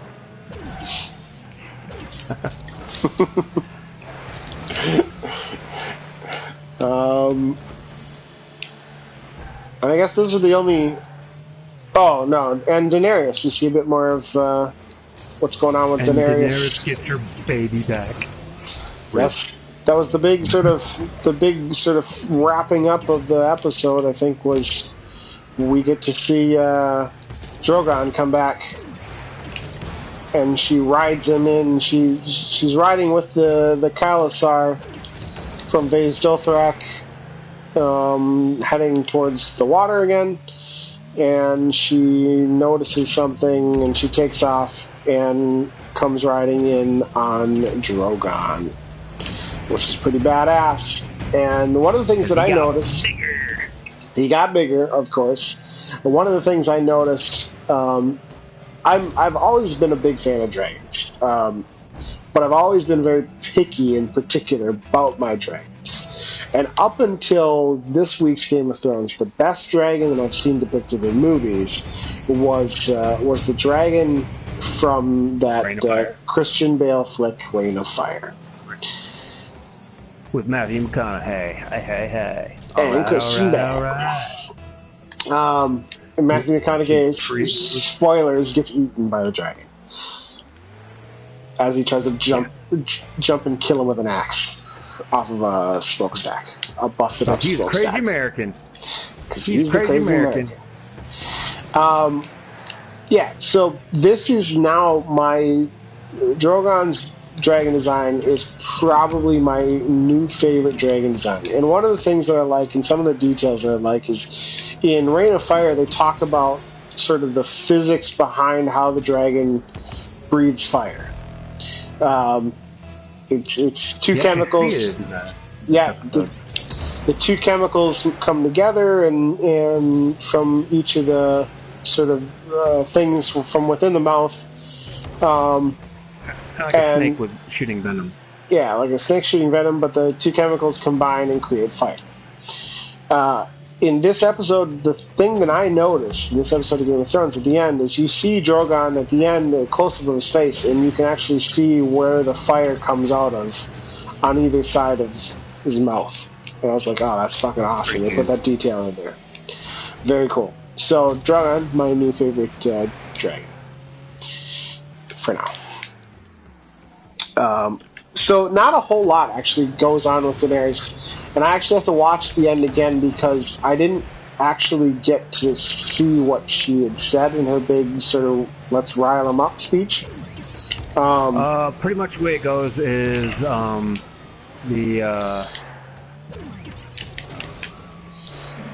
that group pretty much when a cow picks 3 blood riders that are like his best warriors type deal, fucking will defend him to the end, always be with him and everything. But instead of picking 3, she picked all of the Dothraki. Oh, okay. So yeah, the copy that I downloaded had French subtitles, so it was like it was all in English. All the voices in English, but hey, your ping was under 100. That's pretty good. Holy shit! They so all the English was fine, but then that end part where they translated, I'm like, fuck. But so I got a better copy in English. I mean, I temporarily borrowed a copy in English for an indeterminate period of time. If you're listening to HBO. Yeah, so that wasn't really it. There wasn't a lot that actually happened with Daenerys. We got to see that she's got a dragon back, and she's leaving Khalasar to find some ships. The big story this week was Bran, and more so than Bran, who ends up returning after episode 1 of season 1. Benjen fucking Stark. He's back. Now, the thing with him is, I think in the books there's, I don't think Benjen Stark's dead in the books either, but at least to where I've read, Cold Hands. There's a character called Cold Hands, and the show is kind of combining the two. Okay. Some people like it, some people don't. At least from where I've read, and I'm about halfway through book 3, he's not back. In book 3, where I've read up to in book 3, I can't think of what her name is in the book because they changed her name.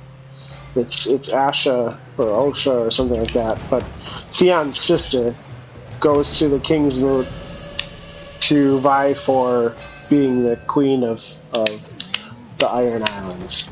But Theon's not there, actually. Theon has not returned to the Iron Throne, to the Iron Islands. And she actually recruits her uncle, a different uncle,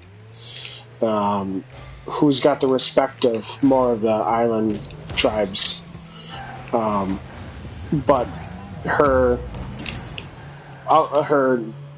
uncle, the one that you see depicted in the show, who actually kills No, they never. I don't think they actually said who killed. In the show, he killed father. Him. Yeah, in the books, they haven't said yet. At least not to where I read that. But nah, I don't think they. Son of a bitch. They suspect that he's been killed. They had mentioned it's actually he dies in like book 2. But they suspect that he was murdered. The show is finally catching up to that plot line. Yeah.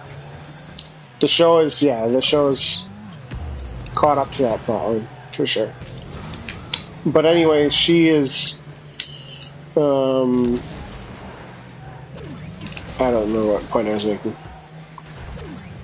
But yeah, the comment was that in the show, they've got 1,000 ships, and so the thought is that they're going to meet up with Daenerys and somehow partner with her or be killed by her or something.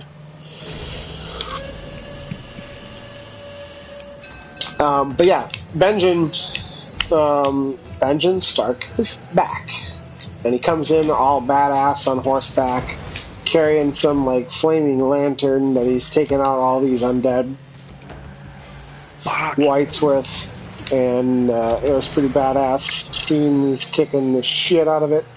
My favorite part was when he he's like swinging the lantern around, and he actually comes up like over the top of the white, and it swings down through the white's legs, and then he takes off, and it sort of flips him up in the air. I was like, that was badass. But I knew as soon as he came out of the woods, I was like, yeah, that's Benjen. And then they revealed him later, and I'm like, yeah, it's Benjen. A little worse for wear, but all in all, he's all right. Did you hear? You hear why he's still alive? I did not hear why he's still alive. I told him why. He was stabbed in the gut with one of their ice swords and left to die. He wasn't killed instantly. He was left to die. And the Children of the Forest came and saved him by putting dragon glass into his heart, like they made the Night's King. I wasn't paying attention. I gotta watch it again. Surprise. I missed that little detail. I remember hearing something about the dragon glass, but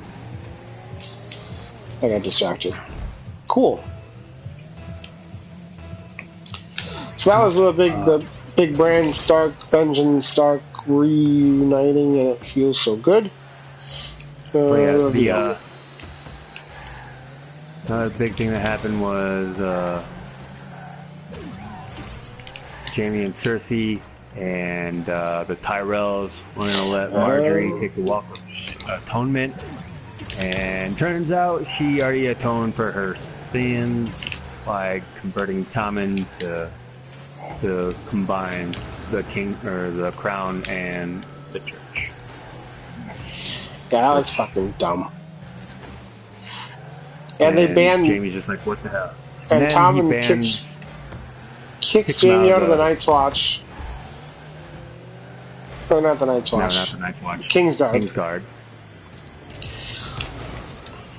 Fuck you, George R. R. Martin, and all your different names for all your different stuff. Also, Kingsguard, and then tells him to go to Riverrun to deal with the Blackwater. Blackfish. Blackfish, yes, Blackfish. Blackwater was season 1, 2.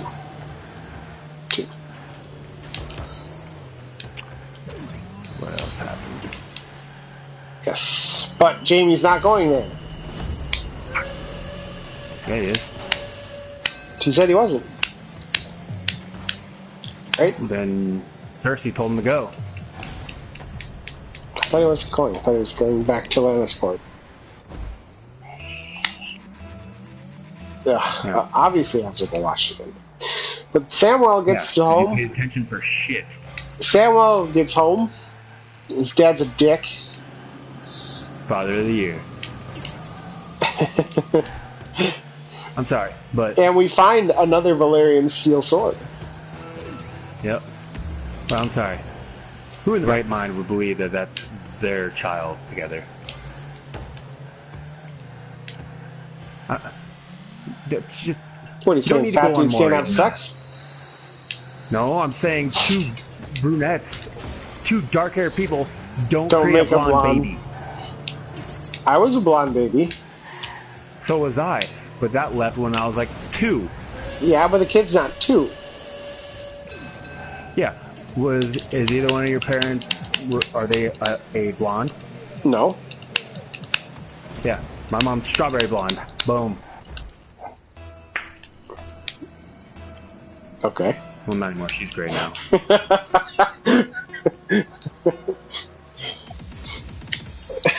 But anyway, yeah. So he's like, okay, well, we're gonna keep the baby, we're gonna keep the girl, we're gonna put her to work in the kitchen.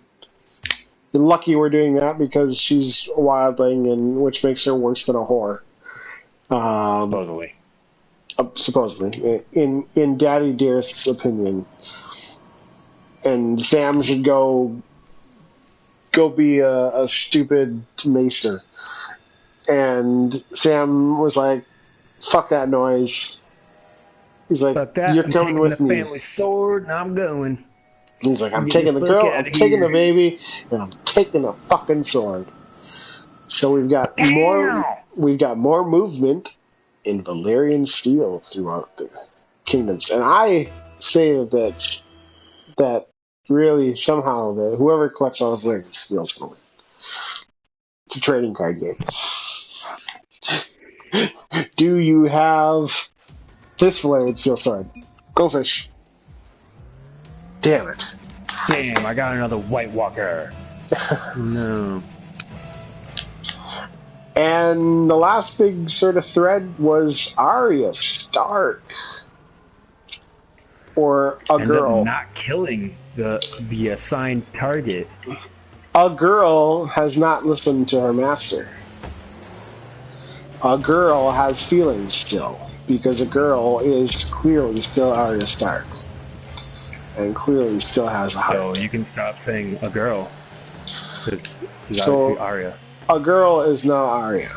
Because a girl has rescued Needle from the pile of rocks. And apparently this is a magical growth pile of rocks. Because at least it seems to me that Needle has Hey, you don't know grown. swords grow? Damn, son. Swords get longer. Needle has gotten quite longer. You never played Castlevania? I expect that they did that because Arya has also grown bigger. But in the time frame of the show, she's not really that much older. So I expect that they did that so that it seems like when you're it's still the same like a year size. over 6 years. Yeah. Well, just take a look at Bran. Oh yeah, or Rickon. Well, yeah, I mean, Rickon grew, but Bran just was like a fucking sprout. He just flew up after one season. All of a sudden, Hodor, rest in peace, Hodor, hold that door, is, Had one job, did it. he did the shit out of that job. But all of a sudden, Hodor's gone from carrying some prepubescent kid to this fucking grown-ass man over the span of an off-season, basically. I mean, part of that is because they let Bran not be in last season, so his character had over a season to age too. I don't see why they just didn't film all this shit at once. They probably didn't know what was going to happen.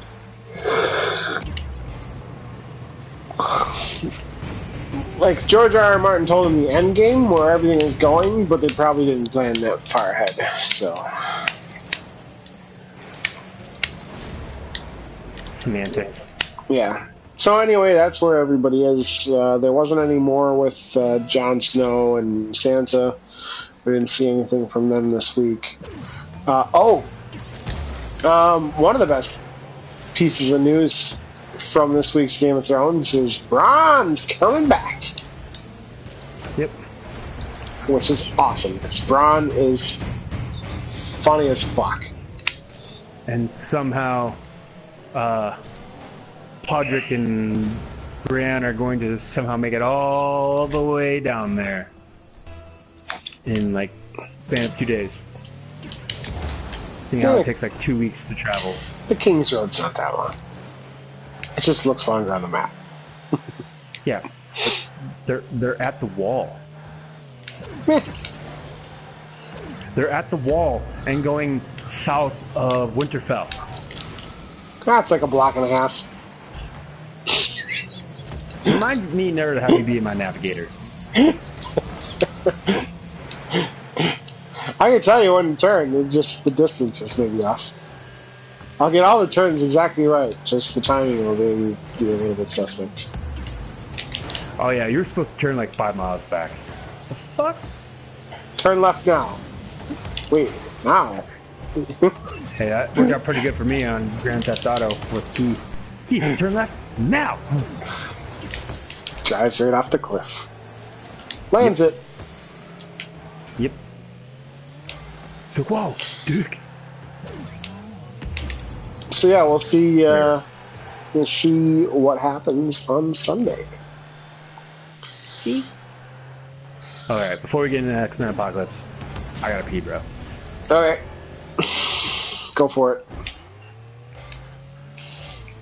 Don't pour a bucket of water on you. Wow! In that case, I'll be back.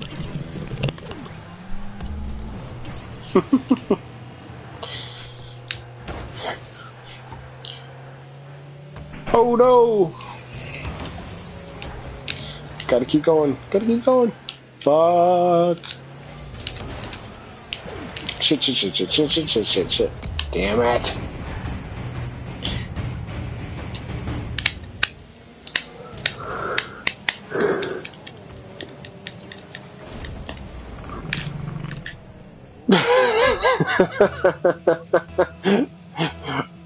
Apparently, his controller is on a wooden table.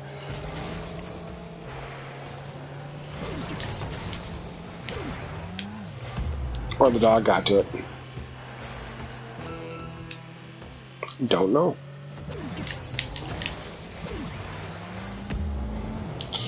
No! God damn it. Nope. This controller's on kill.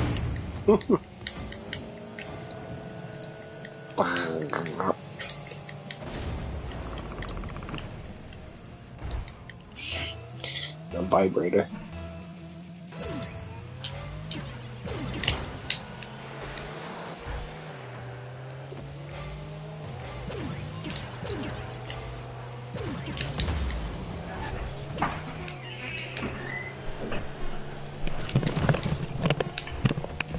Pick up your goddamn vibrator off the table. That's the fucking controller, jackass. Sure, sure. You had to pee with Coke. Just wanted to rub one out. Alright. The vibrator. Now on to the main course. The main event. X-Men Apocalypse. So you finally saw it. What did you think? Just in general. What, on a scale of splooshes. How many splooshes? How many I gave it splooshes? 3.5 splooshes. 3.5 splooshes out of 5. 3.5 splooshes. 3.5 splooshes. I would say it's, yeah, that's probably pretty accurate. I think that's probably what I would put it to. 3.5 splooshes. 3.5 splooshes. And then I went and checked, or like I saw the reviews from IGN, and I saw what they said and took that in consideration. Totally waste a great opportunity with Apocalypse. Apocalypse is one of those characters you cannot contain in one movie. That's exactly what I thought too. They should have been treating Apocalypse like Thanos in the Marvel universe. They wasted him. And I have a feeling they're going to waste Mr. Sinister, but... How what did you think of that fucking tag? Well, I kind of saw, or accidentally got it spoiled for me, other than you. I was like, son of a bitch. But yeah, thought that was pretty cool. And then I explained to my friends that I went with that that's going to lead into Old Man Logan, because Old Man Logan is going to have X-23 in it. So you think Sinister's creating X-23? Yes, I think he'll be the one that creates X-23. Okay. Timing fits, that's good.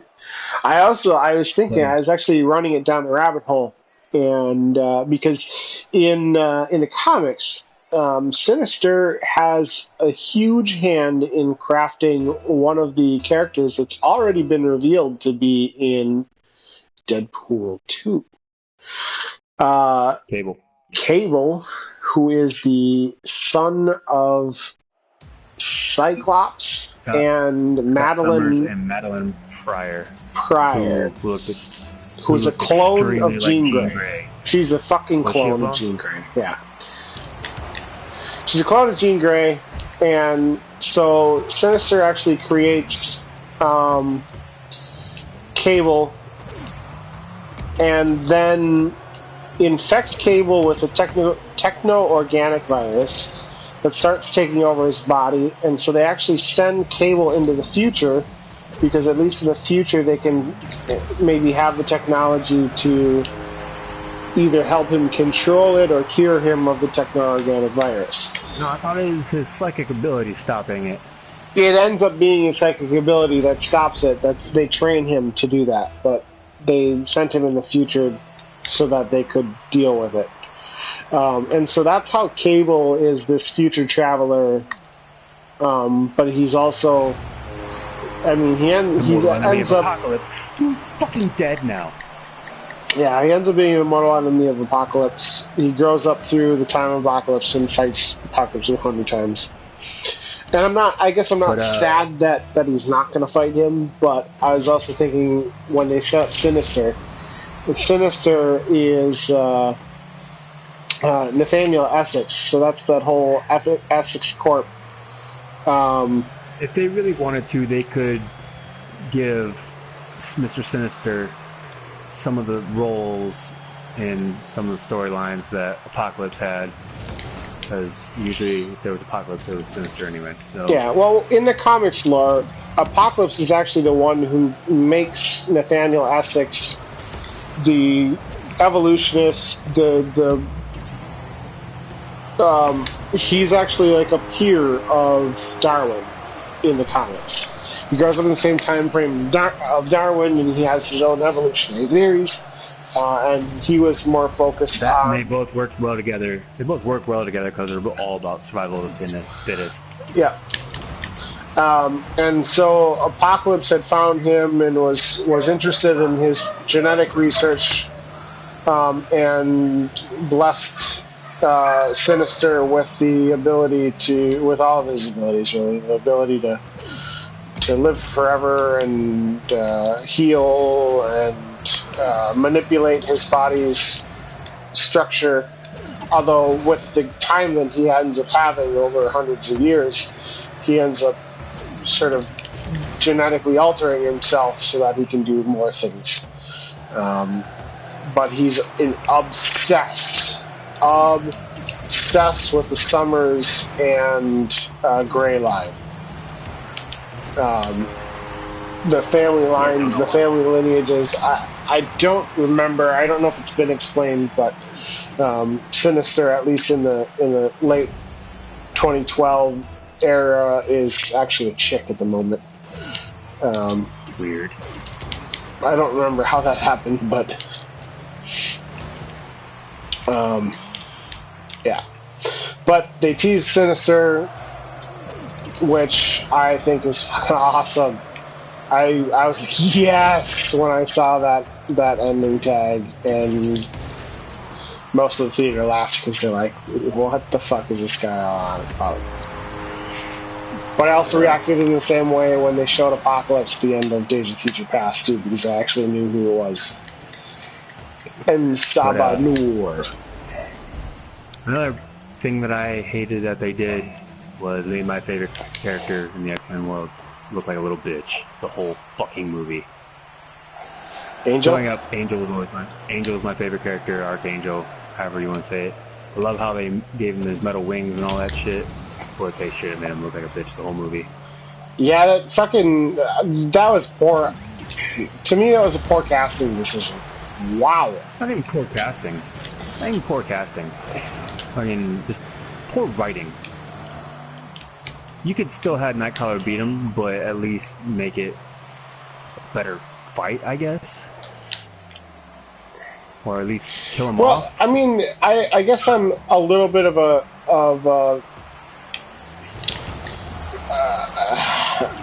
bit of a stickler when it comes to Angel. Like the rich playboy Warren Worthington III. Why is he fighting? Well, how did he get captured and fighting Nightcrawler? I don't understand that at all. So, I mean, I don't know. They didn't really do Angel much of a service.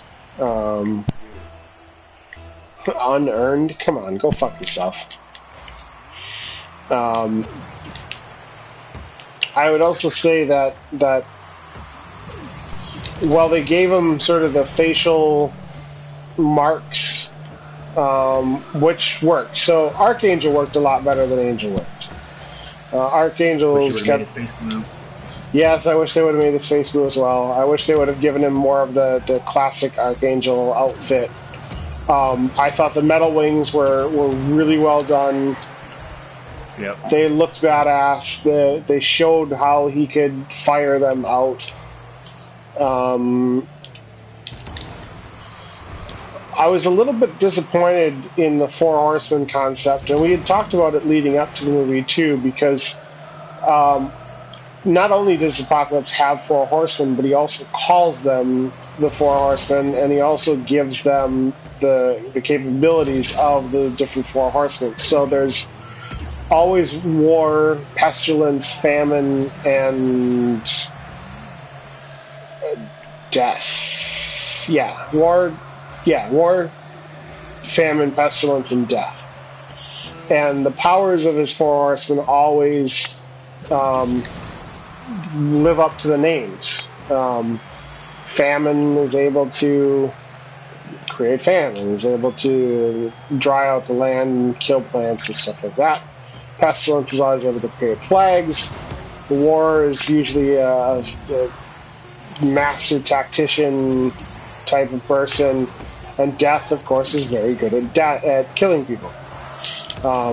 Wolverine was once the horseman Death. Archangel was also the horseman Death when he became the Archangel. So we were always talking about who would be which of the four horsemen. Save that for another day. Yeah. And so they didn't use that, so that sort of was annoying. But I didn't like the fact that they made Magneto a horseman. That was kind of annoying. But I understand why they... I didn't mind that. I actually thought that was a pretty good decision. I liked very much the motivation. And Fassbender is just phenomenal as Magneto. He does a lot of service to that character. I mean, the poor fucking guy. I mean, how many times did he lose his family? But you want to know what awkward feels like? Watch a movie where they flip to Auschwitz in a room full of Germans.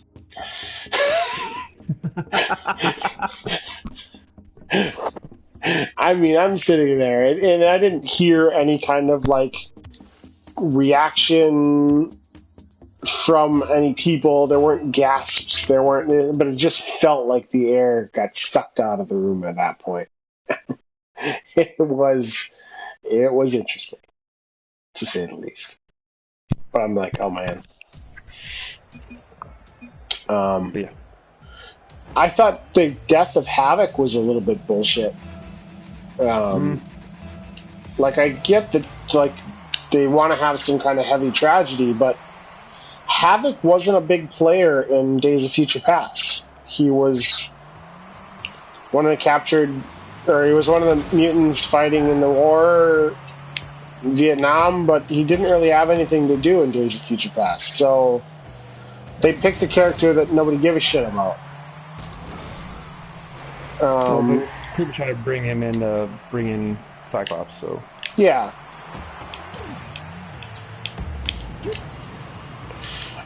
And holy shit, did Jubilee get shortchanged. Nobody cares about Jubilee. The reason why they put her in there is because her style works for the 80s. Jubilee they should make Jubilee into her badass character from the comics again. Oh, she actually became badass in the comics? Yeah, she actually, she, like, spends a lot of time, like, Wolverine and her, not only does sort of a similar relationship to Wolverine and Kitty Pryde after a certain point, where they actually get along really well, and so Jubilee starts to become pretty useful. But later on in the comics, they're fighting vampires, and Jubilee gets turned, and so now Jubilee becomes a badass mutant Jubilee a vampire. It is a little weird, but it's also pretty cool. So I want them to turn Jubilee into a vampire, because that would be badass. But don't think that's gonna happen.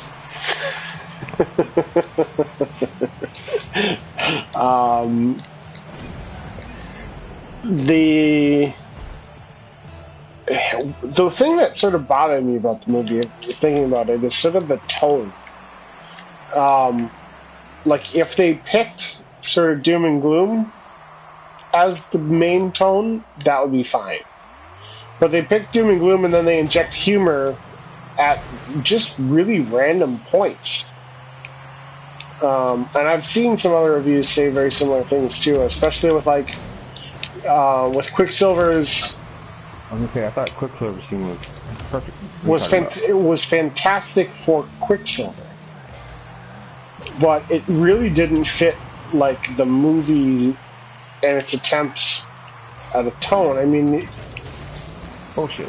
Made sense. Like it made sense to have him in the scene, but it also was like shortchanging. That's part of why I didn't give a shit about Havoc. We were like, just sort of heaped it on there, and nobody reacted. Nobody gave a shit about Havoc. Like, oh, he was standing closest to the blast. Next scene. Next picture.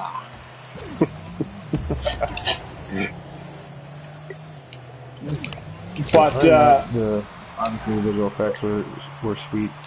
The Quicksilver scene was good.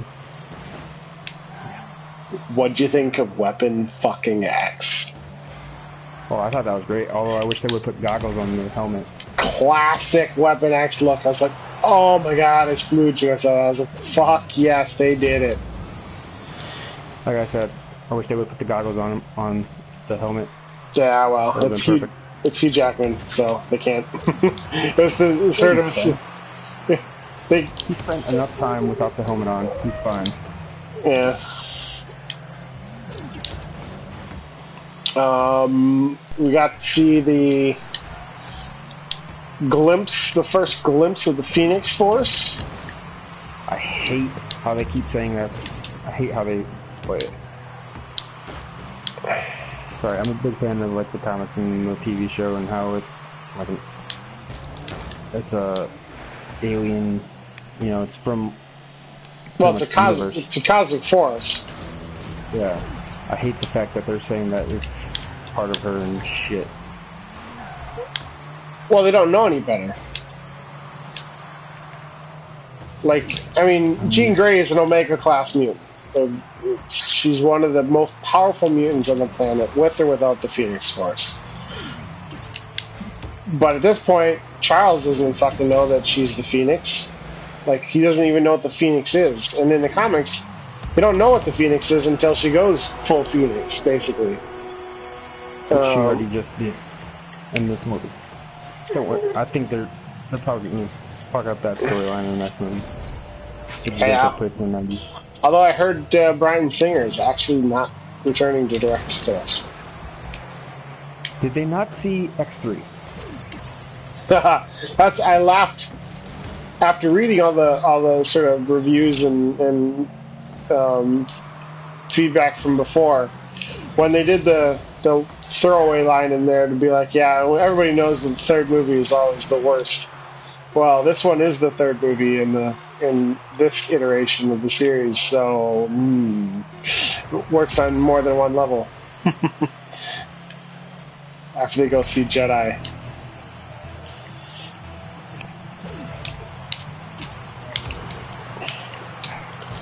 But Nightcrawler was really good. I think was this Cody something or other. Oh, the other thing I liked at the end when they were showing what was closer to more of the actual comic First Class than the movie First Class. They just swapped out Nightcrawler and Iceman. They switched out Nightcrawler and Quicksilver for Angel and Iceman. Yep. But their uniforms were close to the ones that the uniforms are awesome. The color design was close to the comic book versions. Not really like that one. The Cyclops design is so good. The costume for Cyclops is so good. They could have done. I think they could have done better with Storm, but Nightcrawler's got the red, like he's wearing his circus suit. Storm's is pretty good. I think they could have improved Jean Grey's a lot. Hers was very muted. It wasn't. Yeah, it wasn't the green and yellow of the comics, and it wasn't even like the red and blacks of the Dark Phoenix when she did that costume. So it sort of sucked. Her costume at the end sort of sucked. The Mystique costume was really actually quite good. very like how they incorporated the white. Yeah, sort of very classic, but also a different take on the classic look. The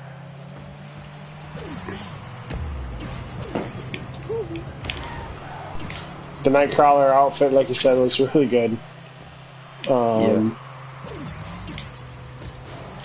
Yeah, too high. I like how. Yeah. There were my. That's where. Psylocke was awesome. When she drew the psychic blade the first time, I was like, "Oh my god, that's fucking phenomenal!" So perfect. Like they nailed Psylocke, except for the personality, but or the British accent. I can forgive that.